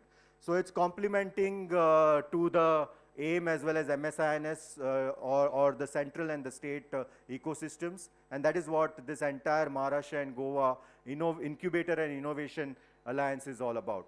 So without much further ado, so I just set the context. What we are looking at in nutshell is contribution from all. This is your particular movement. We are just kind of giving some direction to it. This charter over a period of time will have its own course of action. We'll have rotating members. We are not looking at only AIC RMP or a couple of others to really lead this. But we have taken the lead, looking at our particular presence in the ecosystem for close to almost now 7 years. So we started AIC RMP in 2018-19, and we are a social impact incubator. But having said that, technology, that's the common element. So we are looking at many other specific areas to contribute for. I know that there are, in this room, there are quite a few non-AIM incubators as well. So we don't want to really restrict it only to the AIM. Rather, we are more than happy to have more of non-AIM participation. That's what we would love to. Thank you so much. I know I see a couple of them really encouraged with that particular thing. Because see, AIM or DST, these are just funding agency, and really love the way our keynote speaker had it. It's not just about the numbers, it's about the impact that we create, and it's about the way through which we would reach out to those specific outcomes. And I'm sure with the national incubation framework coming in and with the different directions and each of the strengths, any incubation has got it, I'm sure we would really take it to the next level. I would also like to acknowledge efforts of Shadabji from AIC Pinnacle as well as my colleague Sachindra for putting this draft together. And last but not the least, very, very important, I would like to highlight here that this will take, so this is just an initial part of it, this is just a beginning, but what we would love to see is participation from each one of you that are sitting here. So we have a scan code out there, which you can scan it and show your interest to be a part of this movement. So we just, at this moment, there are few names that are there. Please, there is a small form that you'll have to fill it up. And in what ways you would love to be a part of this movement of MGIIA is what we are really looking forward to. So would request Pramitji, AIM team, including Dr. Ravi, definitely AIC GIM, sure Sumitji has given a lot of inputs. Apart from Shadabji and Sachindra, I would also like to acknowledge Sumitji who has contributed for the Goa part of it. Magic, AIC Bamu, ADT Baramati, and definitely AIC MIT, that's the host institute out there. So would love to invite each one of them. I mean, if it's possible, we would just kind of have the unveiling of, yeah, maybe over here. Just everyone, I mean, be a part of it, this movement, AIC Pinnacle, please come forward. I would definitely request Saili ma'am, please be a part of this. Sure. Please come forward. Sachindra. Nishantji, definitely without your support, I'm sure this wouldn't have been possible. No, that's fine. Better. We'll just kind of unveil, and I would love each one of you to give your inputs. We are going to share the soft copy as well. Come. Karthik ji, come.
As we settle down, thank you, Uday, for setting up the context so well. I think you have pointed out the charter so very clearly. I think one addition that I would like to make here is while we collect data, we derive insights and impact that we have created, very important is that collectively we speak a voice that can be given as a policy input. So this state chapter also needs to act as a advocacy unit so that we can give feedback that is required for different government agencies to implement policies in a way that is conducive to the growth of the startup ecosystem in the state concerned. So that is something we should build in as we increase more. And again, needless to say, I will reiterate this once more. This is a state chapter, nothing to do with AIM chapter. So please, who are not from the AIM ecosystem, this is pretty much as much a part of your thing than as has been created right now. So please feel free to join this movement, join this chapter, and really create value for the state. So without further ado, we will move on to the next segment. I think similar veins, similar context, but for a different state. I would like to call upon Kalp to present the Gujarat state chapter and its mandates.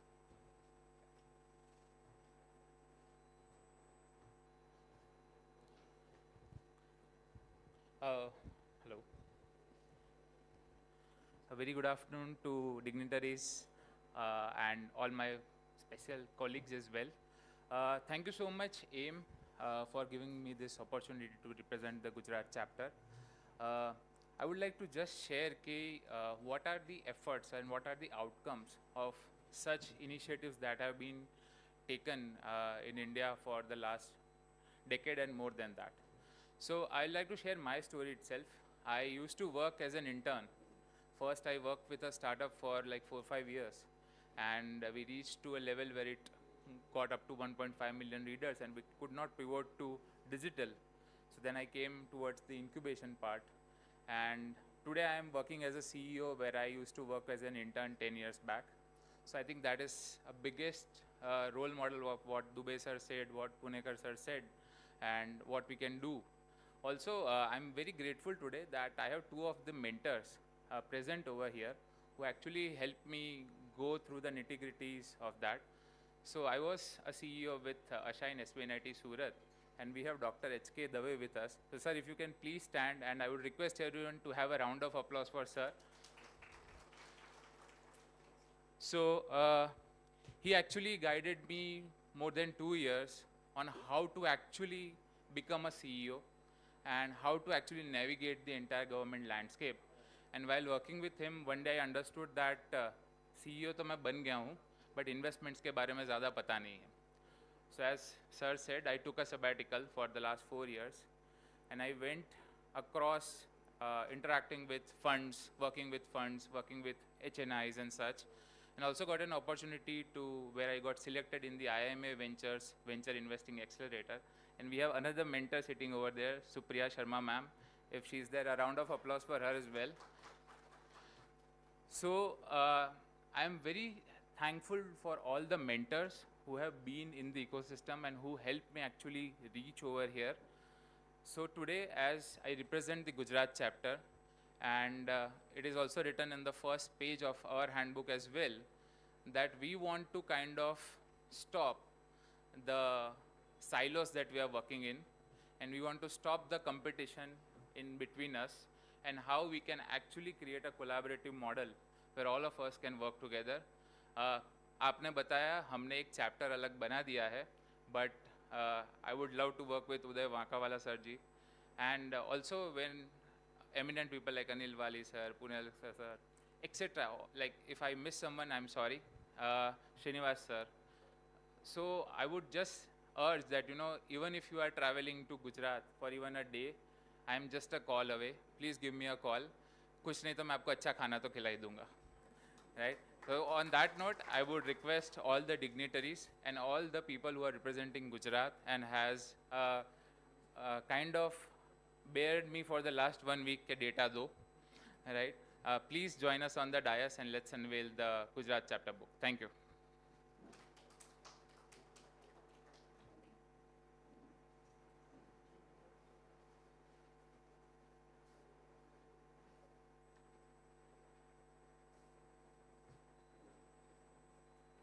I would request Dave sir and Supriya ma'am to join as well. Please, sir.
Another thing that I would just like to add कि पहले हम 10 साल पहले जब कोई event attend करने जाते थे तो हम अकेले जाते थे.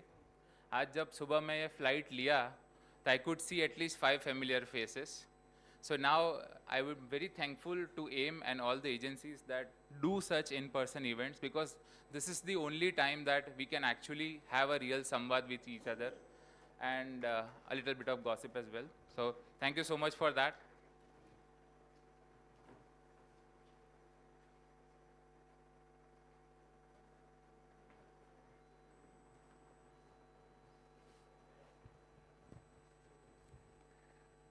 Congratulations to all the newly launched state chapters. May this initiative continue to strengthen regional collaboration and create opportunities for innovation and entrepreneurship. Ladies and gentlemen, throughout today's program, one message has remained constant, that innovation thrives through collaborations. Our next session brings together distinguished leaders representing government, academia, industry, and incubation ecosystems to discuss how stronger partnerships can accelerate innovation-led growth. The panel discussion will bring together diverse perspectives from policymakers, incubator leaders, startup ecosystem experts, and institutional representatives who have each played a significant role in shaping India's innovation ecosystem. We are confident that today's discussion will inspire new ideas, strengthen partnerships, and provide valuable insights for everyone present here. To moderate today's discussion, it is a privilege to invite Mr. Alokik Pranshu sir, AIM Niti Ayog. Please give him a huge round of applause.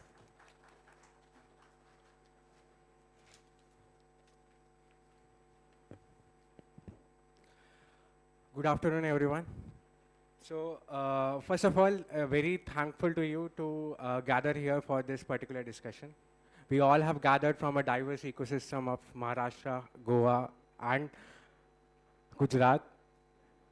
Having a diverse ecosystem of innovation and ecosystem. Every ecosystem has its own challenges, every ecosystem has evolved on its own, and every ecosystem is pioneering in one or the other field. Together, every ecosystem has its own problems that they have tried to mitigate. And today, this particular panel discussion is basically to share those particular knowledges along with other ecosystem as well, and we can develop and foster Viksit Bharat 2047.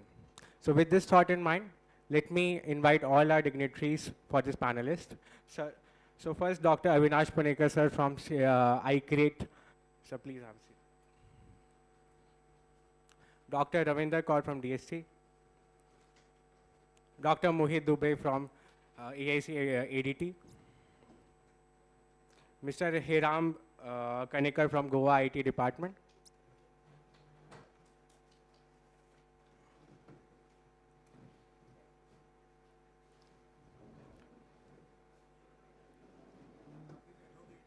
No, it's fine.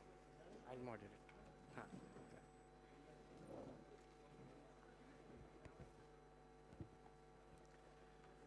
Sir, thank you, everyone.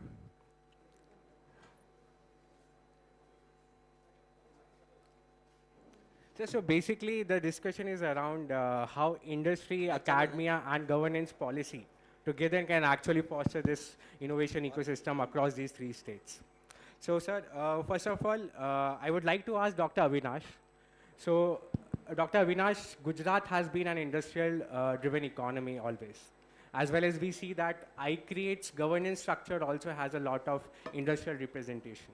So, to our incubators, can you suggest a model how industry can be engaged in this particular ecosystem, or what iCreate has been successfully been doing so far? So iCreate at the onset was actually conceptualized with the participation of industry and engaging with the industry as such. And this is the founder's vision which was there because when we look at like the startup ecosystem, unless there's industry which strongly backs it, either with like pilots, opportunity to like as a customer like kind of thing, opportunities to like convert the startups into their vendor database, plug them into their vendor system, ecosystem, and then like provide financial support also or investment opportunity which is there.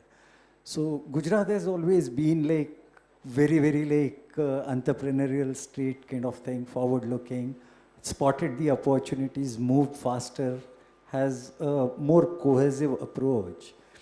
So the first most important thing that can be looked at is like actually the,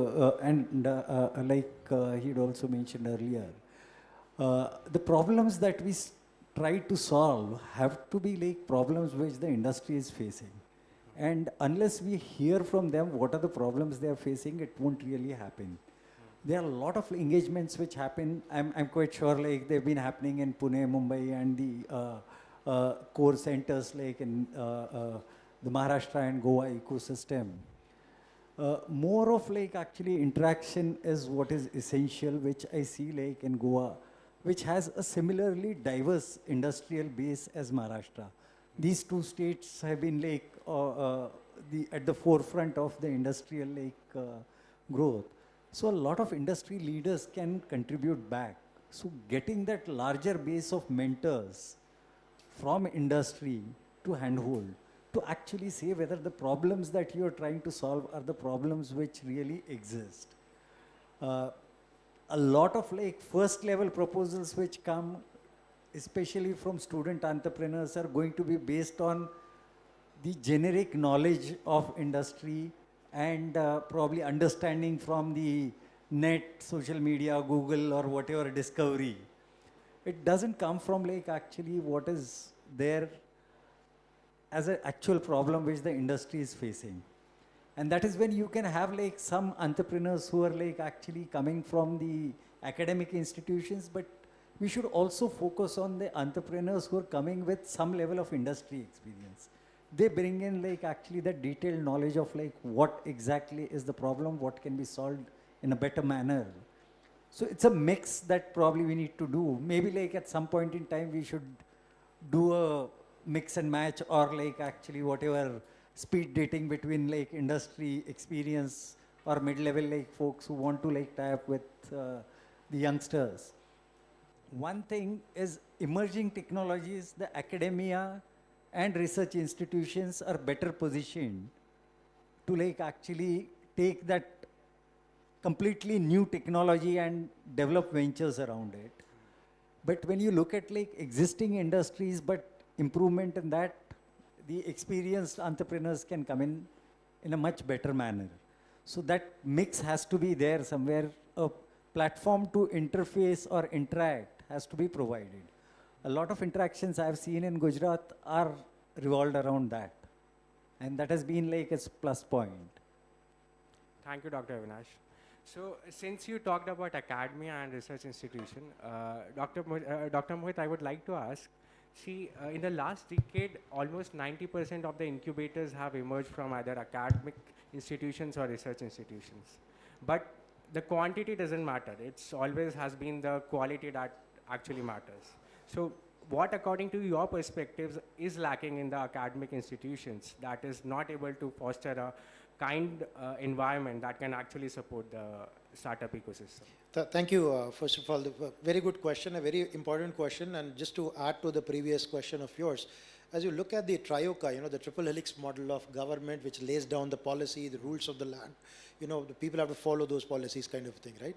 Then you have the institutions, the academic institution, which is essentially going to create new body of knowledge, teaching, skills, degrees, and a lot of this, so the capacity building kind of a thing.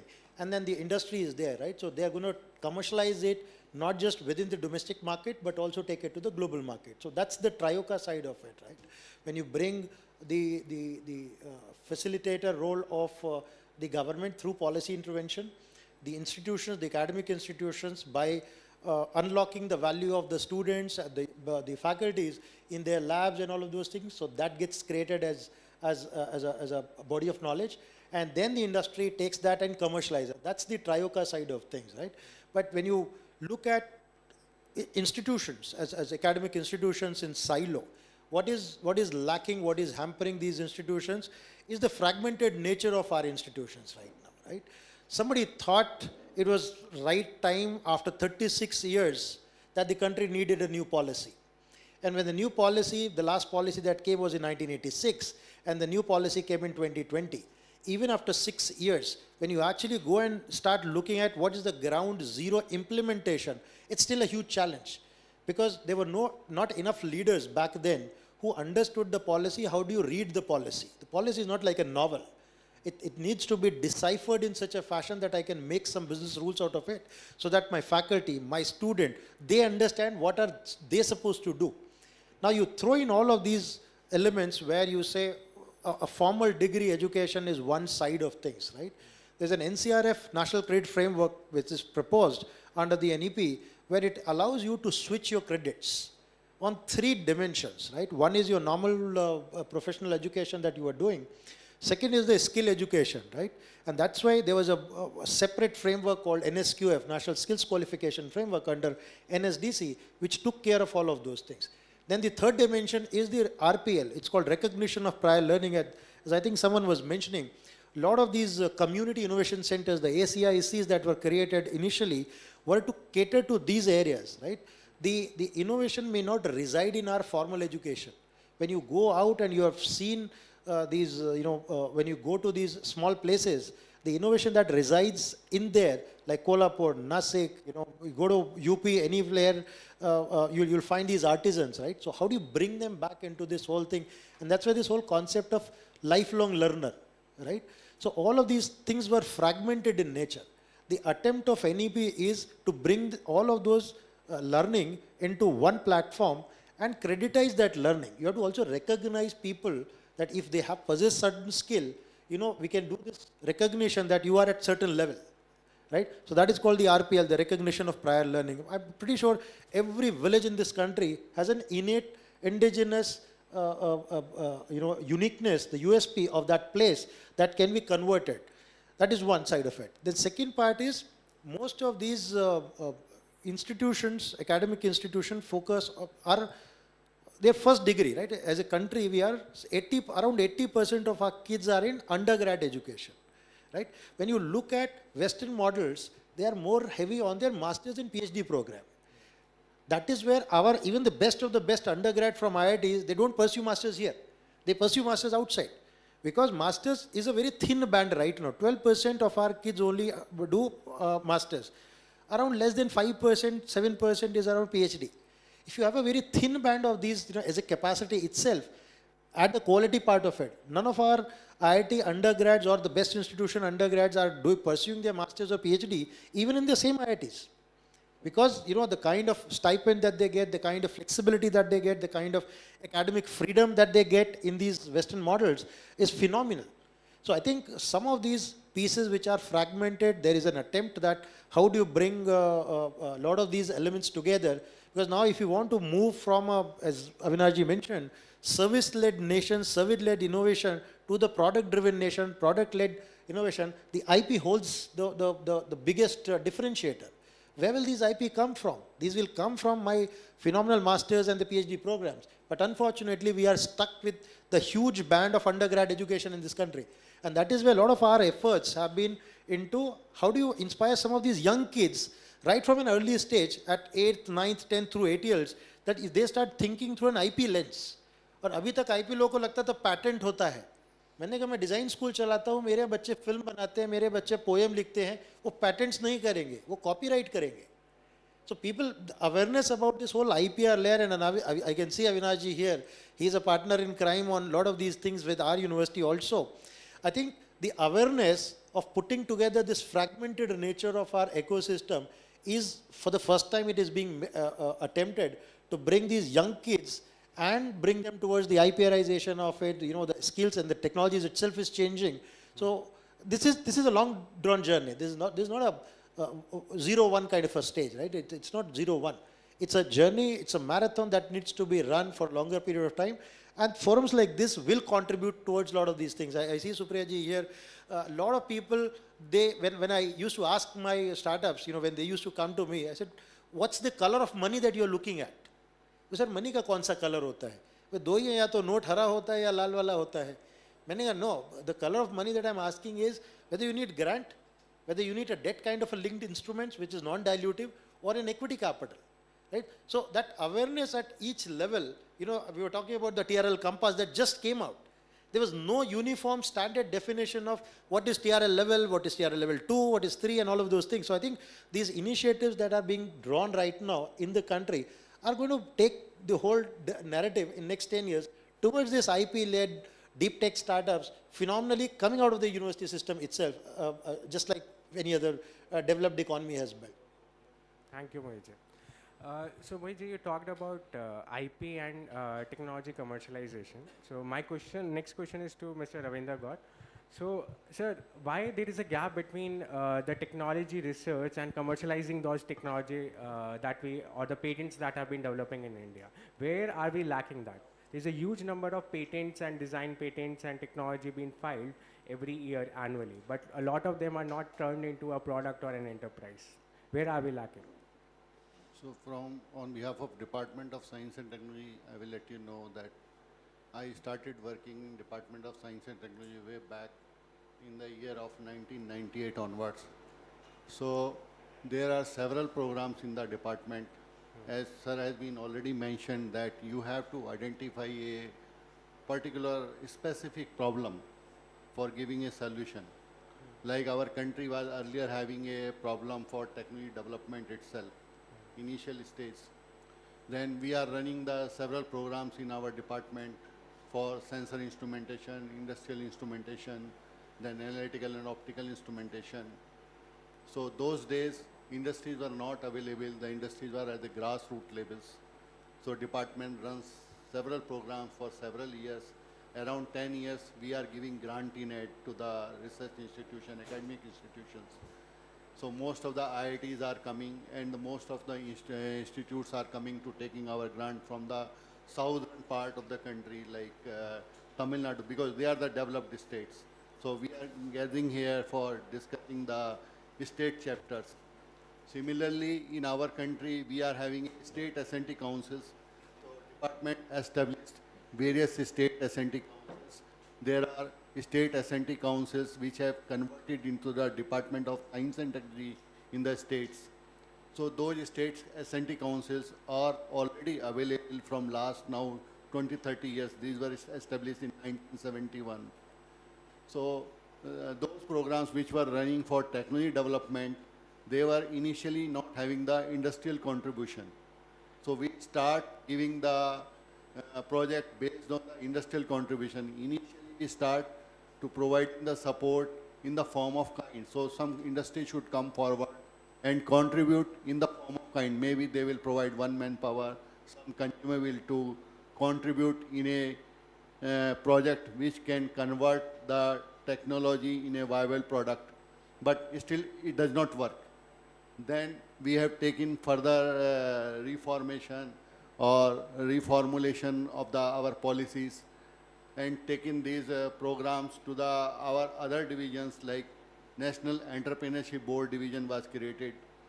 Then National Entrepreneurship Development Board we supported for development of the entrepreneurs. So we train the entrepreneurs. We involve academic institutions to come forward and give some trainings to some faculties so that they can become the future entrepreneur. And the time similarly start changing.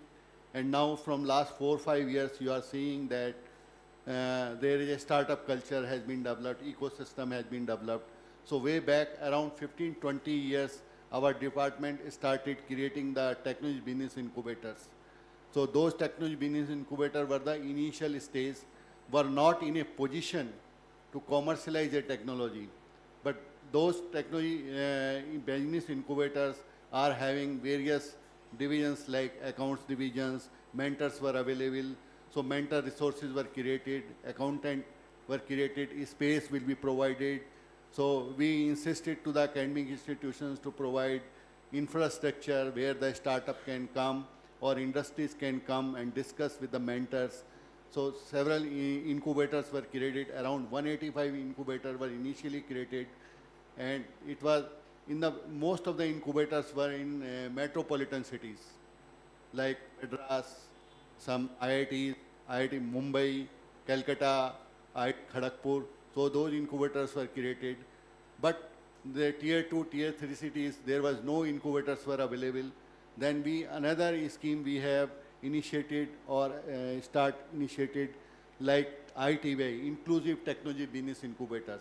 But I would like to mention here that our country, I could not understand from last 32 years that our country was having the academic institutions like sir has been mentioned, there are some colleges were available and specific industrial cluster was available.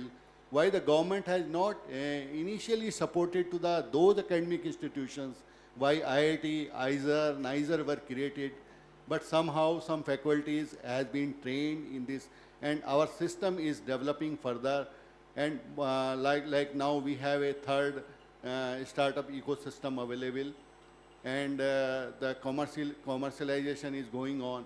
And our department has created the patent facilitation center also. Our department has initiated a patent facilitation program which I was running for around 10 years. Involving the DPIIT is also running a patent facilitation program. So we created the patent information centers in the various state S&T councils. They further leverage to create the intellectual property cells in the university system. There are around 18,000 intellectual property cells we have created into the university system to create the awareness about intellectual property, which is the main thing for developing actually a product. Because 1995 we become the WTO signatory and we have given the time of around 20 years to convert from process patent, because earlier we are filing the process patent only. So we have given the time of 20 years, which has already lapsed. And now we have given the time to come to the product patent design. So now we are progressing well. I think we will lead to our country in the different direction and time will come, we will go forward and our technology will come into the global market also. Thank you very much. Thank you, Dr. If I can just add on to these two elements, because very interestingly what he mentioned is the expansion of the IP ecosystem itself.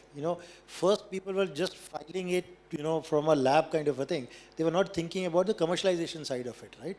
The number of patent attorneys, number of people getting certified, and I think it has got an acceleration after Unnat Pandit got into that and then he expanded that, again a contribution of AIM ecosystem, right? So I think the seed when it got sown, right, it expanded when people moved out, then they took that best practices. IDEX was a phenomenal example when Mudit moved out. I think, so that IP ecosystem is going to grow as he mentioned, but other element when we see we want to move from a pure services to a product kind of a nation is the design education per se. Right? When you look at the top design school, we have just NID Ahmedabad, IDC, I mean, that's it, right? Then how do you blend the product design centricity within the aerospace, the drones that are getting built, the EVs that are getting built, so the design education has now come to the foray, where the private design schools are coming into, whether it's this design school or the Srishti Design School in Bangalore, the BITS Design School in Mumbai. I think the blend of these two things, the design education at the centerpiece along with the technology, creating multiple products and protecting those innovations and commercialization. So I think once these two things starts evolving more and acceleration happens on those two fronts, I think this whole wealth generation through productization, manufacturing will start kicking. Thank you, Dr. Mohit. So since we talked about the commercialization of the technology, we have always seen incubators as a traditional place just to foster the startups. So what are your thoughts on why don't we convert these incubators as a new age technology transfer offices? I mean, for converting these incubators to TTOs, what are the interventions that are needed at a global scale or at a national scale? Perhaps Dr. Avinash, if you can. I have a diametrically opposite view on that. Incubators are supposed to basically support entrepreneurs, startups. Why do they need to become technology transfer offices? That's part of academia. Academia has to think in terms of encouraging either the faculty to become entrepreneur or the student or the scholar to become an entrepreneur, that is one part. If they are not becoming entrepreneurs, then the role is to like actually transfer that technology to either a startup or to industry, which can utilize that. Incubator trying to do a technology transfer, unless the technology is originating in a startup, in which case like it doesn't need to transfer as such. That would be either merger, acquisition or investment would take care of it. So it's a job which is more, TTO is more from academic and research institution side. It probably should not be taken up by incubators as their role. That is my view. But perhaps since a lot of startups, even if there are a lot of incubators that are residing in the academic institution, and if there is a technology available, there is a lot of faculty that don't pursue those technologies. Don't you think it's an incubator's job to actually transfer those technologies to someone who has that entrepreneurial mindset, those who can use that technology to make a startup out of it? You know, I think what he mentioned is a huge merit. You know, when I set up the IPR cell here in this university, see, the IPR cell's responsibility is to scout new sort of technologies. This could be from startups, this could be from my full-time PhD scholars, this could be from my postdoc, this could be from my pre-incubation, you know, the projects that they are doing. Because the term that we use is called spotting an IP opportunity. You know, when I do the hackathons, you know, the way we try to train our kids is that, you know, when you are thinking to create a solution, always keep in mind what would be an IP opportunity that might come out of your solution. At every stage, not just at the end of it. Your IP opportunities can start from your design stage itself. Right? So I think the IPR as a function is a very complicated function. It's not to support an idea and all of those things. It's to scout the technology as a bank for specific themes, for specific industries and so on and so forth, from different sources. As I think somebody mentioned that my IPR cell is not for MIT only. A lot of these other schools, nearby colleges, you know, they don't have that sense of how to even spot that opportunity. So they do an outreach to even onboard those kind of small schools, small colleges, IIC cells, you know, so that's the IPR. Then there is a separate cell that we have created called Tech Transfer Office. Their function is to do an outreach with these different companies who will be interested in the set of technologies that are banked in an IPR office. So for TTO, IPR output becomes an input. And for them, they have to go and seek out. So this is more of an outward facing role as a tech transfer office. This is more like not really the inward facing, but more of a scouting the technologies part of it, creating the banks of new technologies. And then these two need to work in tandem. Incubator can feed into IPR. If I have a technology through my startup that I want to commercialize, I can bypass my IPR. So there is a lot of complexity involved in that function. So that's where I think there is a merit why you don't want to blend and repurpose the role of incubator. Incubator generally is my first session. I asked, किसी ने incubator सुना कहाँ है? अस्पताल में ही सुना है हमने incubator. तो वो टेक ट्रांसफर करने का उसको हम लोग कोई वो जॉब थोड़ी ना देने के लिए इंक्यूबेटर में डालते हैं अस्पताल में बच्चे को. भाई अस्पताल में इसलिए डालते हैं क्योंकि at that stage the child is fickle. He or she is not able to acclimatize to the normal environment. So I think from that perspective, the function has to be understood that these are two different functions, and every unit has to contribute towards that common vision. Even I want to suggest that TBI, generally TBIs are having a IPR cell available with them. So nearby some academic institutions are there. So these TBIs may be having a very good expert of intellectual property rights, so he may having good idea. So he can find out some academic institutions nearby and go for an audit of the intellectual property rights of the particular academic institutions nearby and find out how he can take up these IPR into the commercialization level, because there are some IPR already available which has been filed in India and globally also. Though those may already been expired, but they have a commercial value. So whether a person can take those IPR and taking those IPR into the market. So that will be the good idea, because they have already expired, there is no royalty or can be fixed on that. Also, there's a complicated question of see, when an institution, in an academic institution, when we file, when we support the facilitation of IPR filing, the applicant is university. The inventor stays there, but the applicant is university, because universities, as a hotbed of technologies and all of those things, get these scores in NACs and NIRFs. Whereas in incubators, they don't have that mandate. So the problem will happen, who will be the applicant of that? The startups will never transfer that. And the incubators, if they start becoming the tech transfer offices, the challenge will happen कि वो कितना पैसा लेगा, royalty का arrangement क्या setup होगा. So it leads into those kind of discussions also. Which is, see, we don't want to get into all of that part, right? We are there to support our ideas and these young entrepreneurs.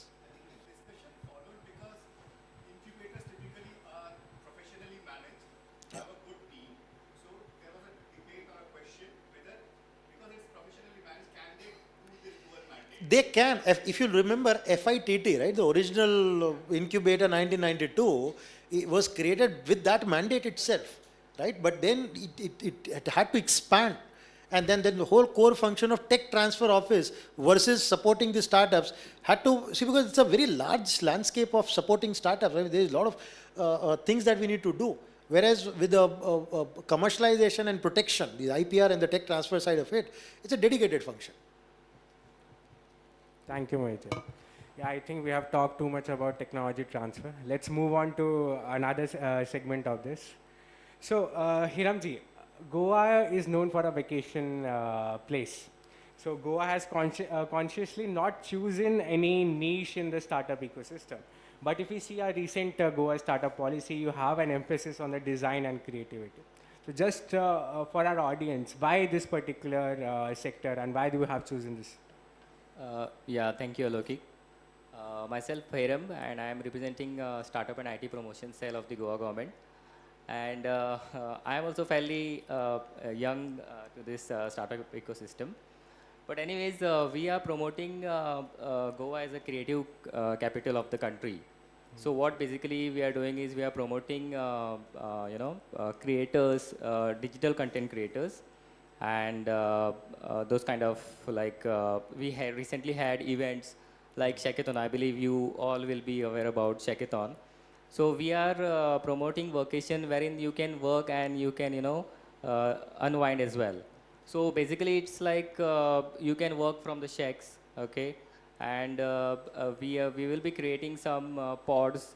We have a policy wherein we are in process of creating a policy for creative community, wherein we will be creating some pods on some of the beaches, and people can work from those pods. There will be ACs provided, so it will be. Goa is not always like it's more like for vacations. So people can come like digital nomads. They can work remotely. So that is how we are promoting it, actually. I'm just going to add one point. Interestingly, this concept of one of the first private venture studios, so there was a friend of mine, together we had tried this in year 2000, around year 2000. And what was done was like actually to merge like actually working vacation kind of concept. So we had actually taken up a resort on lease, and then like had more than a dozen startups effectively who took their like actually home base as that resort. So each one of them was operating, living on the resort, operating from the resort, and like they actually managed to like create products, especially in the creative space, for the global customers. And this was a extremely like actually good idea, that you go in a nice, beautiful, calmer environment, your creative energies are like actually really kicking in, and that gives you a different kind of output. So the focus which is there more on content and creation economy probably is a very good kind of like focus. Another could be the tourism tech or travel tech kind of focus that could be there. And I think I recall my friend from Goa Institute of Management, Rajesh Joshi. So he used to say Goa will only host the pitches over pitchers, right? We don't go for a tea or a coffee break, we go for a beer break. So I think, and then now when you add this whole complexity of the new area of AVGC XR policy, you know, the animation, visual effects, gaming and comics and the extended reality.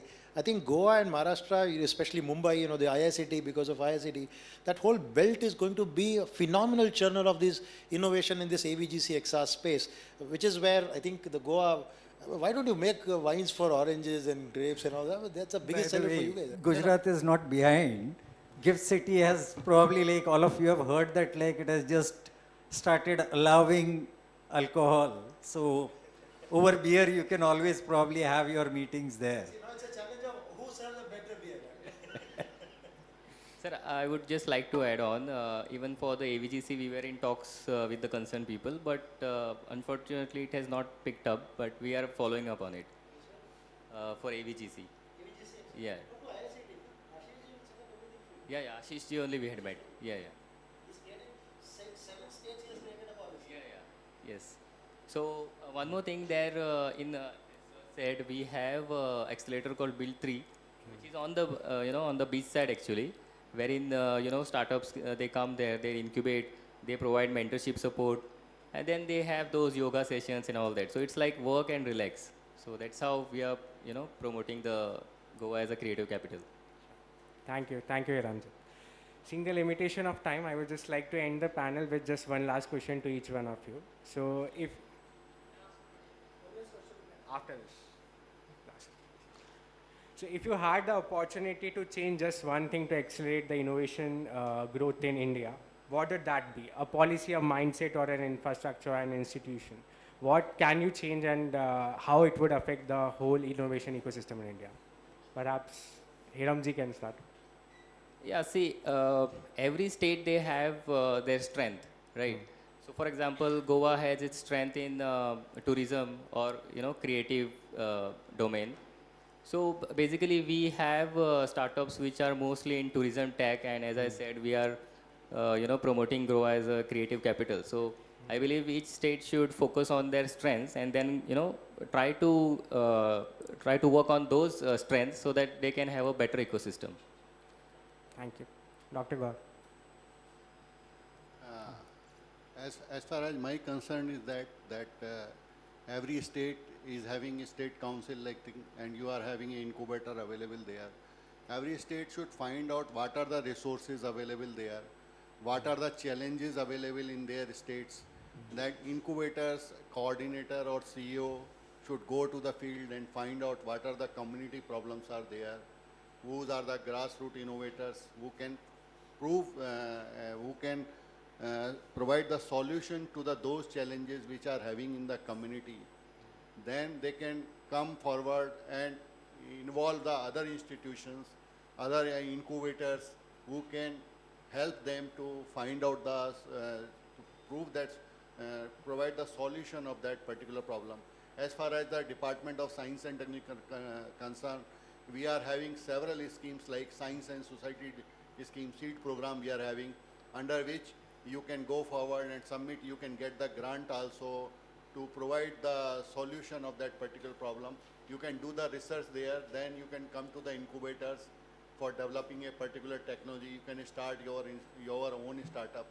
We are running an accelerator program in different, our own incubator centers, which is a fast track 4 to 5 months program where mentors are available that a startup can go there. And we provide around 40 lakhs rupees for those accelerator program so that the technology available from means TRL level 5, it can go to the level of level 8, TRL level 8. So this is my suggestion from my department side. Thank you.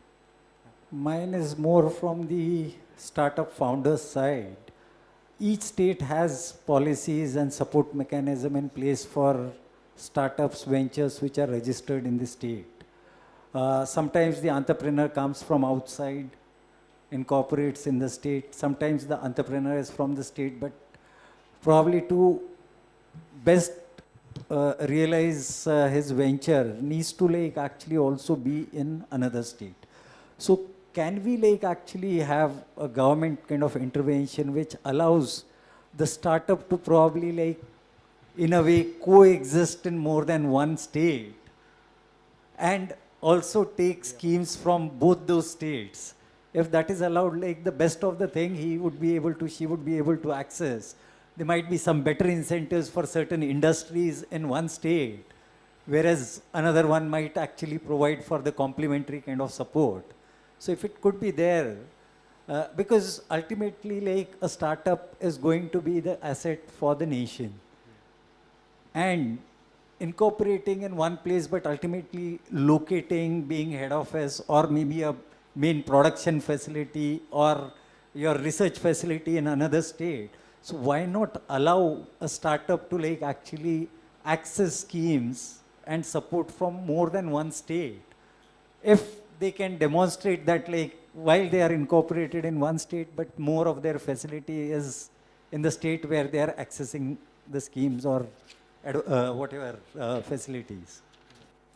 Perhaps a good suggestion. Yeah, so on three fronts, the policy is that we are playing very, very safe. We need to go very aggressively in terms of providing the funds of failures for these young kids. With all the meritocracy check boxes to be checked, no relaxation on that, but we need to give them enough funds to fail and fail fast. Right, so that's on the policy side. I was talking to Pravijay that even the private universities till date today are not allowed to use their endowment funds and invest them into these startups. If you don't unlock that kind of a capital, right? CSR capital, we have all debates on the CSR. Beyond IIT, I talk to the CSR heads, they say, oh, जा रहा है पैसा खराब भी होगा तो IIT में तो खराब होगा. मैंने कहा 18,000 बच्चा है मेरे पास.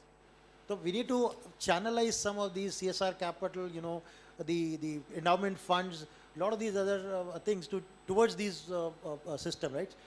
People needs to understand this as whether it's the youngsters, it's going to be a ruthless world. You have to get your hands dirty. Sitting on the fence will not work. Degrees are not going to help you. It's building. It's the building nature. If you don't build prototypes, if you don't, build the systems, we are debating whether we should make LLM or should not make LLM. Please get it done, right? And the process. We talk about ease of doing business, ease of doing research and all of those things. Please create a process where ease of doing starting up and closing down. Both should be easier. If a startup fails, there's a huge stigma. मैंने पता नहीं क्या गुनाह किया है. It's like a crime. It's not a crime. You did not fail. It's the idea that failed. People don't fail. Right? So I think the process part is where if you are able to remove this stigma, that a failure in this startup world is a failure on the pedigree of the founder. It's not. Right? So I think the policy, people, and the process, one each probably helps you. If that helps you to do that. Thank you, Dr. Mehta. Perhaps we can take one or two audience questions. Right, thank you very much. So I am, shall I stand or? It's fine. Okay. Standing is necessary. So, okay, I am Ashay. I am running a startup from, my first startup was running from 2014, and I am first time incubated with AIC, MIT-ADT. So when we started startup, it was like 300 startup back then, even before Modi ji came into power. So if we were not startup, we were trial and error.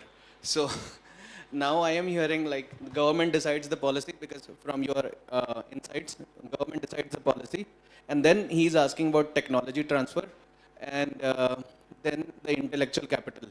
My question to you is, as you know, technology transfer needs to have the support from the ecosystem. Like if the Silicon Valley decides this is the technology, the startup over here can live for 2 years and die, and that would be his future, which everyone knows. How we are going to mitigate that risk? And if you are not able to give your own funds and your own discussion, how is this startup going to survive even the first 6 months or 2 months? What is your plan B for it? Because the pest analysis will say this project will not work. The pest analysis for startups in India. If you cannot give the funds, if you cannot make them fail faster, and the technology also does not have a handshake in the policy phase with the Silicon Valley, it will not work. So basically, if I go on Yeah, patent, can you be brief and Yeah, can you so- come down to the question for the panelists, please? yeah, so the question is basically if the patent is going to take, let's say, 2 years for the technology to develop from TRL 0 to TRL 7, and then the technology of ChatGPT is developed within per second of the quantum computing abilities which it has, I will be developing a technology which will get the patent but will be of no use, because it can be replicated by a larger scale of technology where the startup will be dying in 2 years, and you cannot even give me funds so that I can find a jugaad, which we call it in India, so that it can survive for 10 years. So what is the mitigation over here? How we can ensure that risk can be mitigated? Thank you. Sorry? So everyone, because I do not have that answer. I would say like one thing. If you're going to become an entrepreneur, then like actually the risk has to be like final like onus lies with you. The onus of your success doesn't lie with either the incubator or the academic institution or the government. You are the owner of your success. You are the owner of like your failure. That's the way it's going to be. When you decide to take up a venture, be very sure that like there's a chance. A Me Too venture, which is just a copy of something somewhere else kind of thing, it's not something which is going to necessarily guarantee. And patent is not the only way you can protect your like intellectual property. It is like a number of like actually key IPs are not patented. A lot of defense or sensitive IPs are not patented.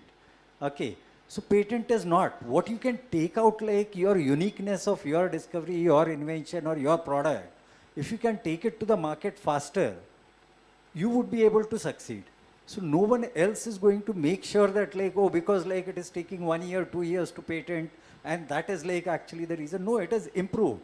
The entire process of like actually even the patent, say examination and like actually granting has accelerated. You have multiple options.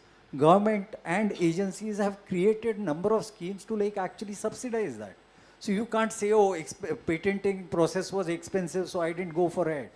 I have a number of IPRs, most of them I have not bothered to like actually patent. But I still have like relevancy in it. Number of them I have licensed also without having a patent. Because I could demonstrate that like this intellectual property works this particular way and gives this advantage, and this would be your like actually moat for your business. So you can do that, nothing stops you from doing that. Running faster is your job. Thank you. One last question since we are running out of time. So it's basically not question, but I'm just tell him that Government of India is having several schemes. As far as the concern of Department of Science and Technology, we support right from the beginning of TRL 1 to TRL 8 or 10 level. So there are number of schemes. You can do research and development. You can involve with academic institutions. So you can find out what is your idea. Then you can go to the academic institutions. There are several schemes in Department of Science and Technology where they support in different areas like quantum computing also, ICPS also, emerging areas also. There is a new scheme has been launched by the Government of India like RDA scheme, Research Development Innovation Scheme, where industry, we are providing the funds to the industry. 50% industry has to contribute and 50% the Government of India will provide them on the loan basis. This is a long-term loan on the 4% interest rate. Maybe 50 years long-term loan, so maybe in 50 years I think you could earn lot of money. There is no need of return also. So there are several schemes. You can go to the dst.gov.in, our website. Our program name is nidhi.gov.in. So you can go through the website. Nidhi. So you can go through website and find out what are the programs where actually you have to apply that window in which you fits it. If you will apply to the other window, then there is a chances of succeeding not getting the grant there. Thank you very much. Yeah, I was just, it's not exactly question per se, but I was just trying to connect the dots that you were talking about. One is tech transfer cells, which typically are seen that academic research is being kind of transferred to the taker. But similar model works in startup space, especially in deep tech and the sectors, biotech and pharma kind of sectors, where tech transfer can be a business model. So startups also can transfer their technology as a business. And there is a need of creating that capability in the incubation centers who are in these sectors. Because HEIs, yes, they may set up the technology transfer cell. They will try to push academic research somewhere. But there are other, maybe hardly few centers are there in India which understand this tech transfer, be it there is a Birax arm, there is DST's arm, who are trying to take technologies to governments or solving those technologies which are solving ministries' problems. But like technology transfer as a business case for startups is a huge business, and one handholding for incubation centers will definitely help to take startups to revenue.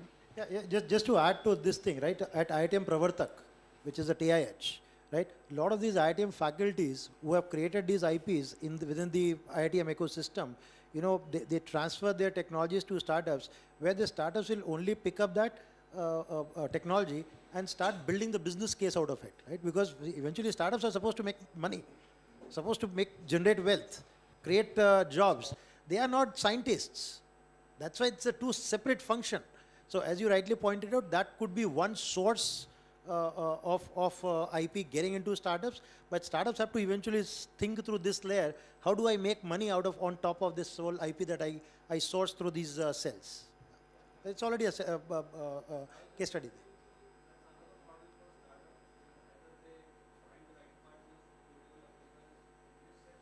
Correct.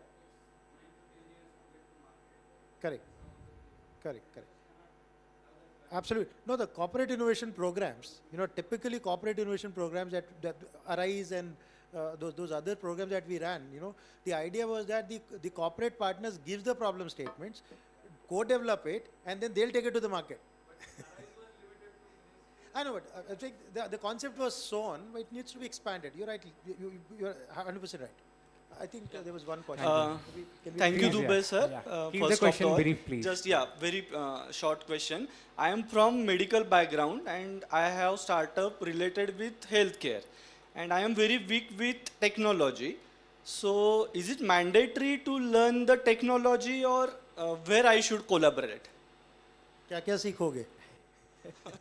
Yeah, that's a main question. If I have idea related with healthcare sector, if I am doing something healthcare related, but I am very weak with technology. So how to handle these things? This thing is like, actually, if you're going to have your startup and you have certain skill sets or knowledge base or expertise, and you need additional expertise, so you need to explore the idea of having a co-founder. The thing is like, we want to own the whole cake. We don't want to share it. If you take a co-founder who's good with technology, maybe you can do it. That's when you can like actually maybe have a faculty or someone who can become a part of your venture from technology, or a technology. Are you incubated somewhere? No. So please incubate first. Yes. Thank you. They will guide you in that. Yes. There is something called speed dating with co-founders. You know, you try to match your founders based on your theme. You know, the complementary skill sets. So all of this is what. So it's a very basic question, but yes. No, fantastic question. I need to. Thank you for that, bringing that up. But as I said, get incubated. Yes. Pick the brains of incubator heads and the CEOs in finding a right co-founder for you. Thank you, sir. Yeah, I am working in Pune. Talk to NCL. NCL Pune. Okay. Thank you. Yeah. CCAMP, CCMB, all of these are phenomenal centers, but because you are from Pune, please talk to NCL Venture Center. You know, my entire TTO IPR office works with them only. Okay. And in case if it is with medical devices, then you can like reach out to us. We have lots of doctors who've developed like actually medical devices, and not doctors who've developed medical devices. Some of them are from Pune. Thank you, sir. Thank you. I know a lot of questions are there. Let's connect with on the networking lunch. So I would like to thank each of our panelists for giving their valuable time and giving their insights. Thank you. Thank you, everyone. perhaps we can wait.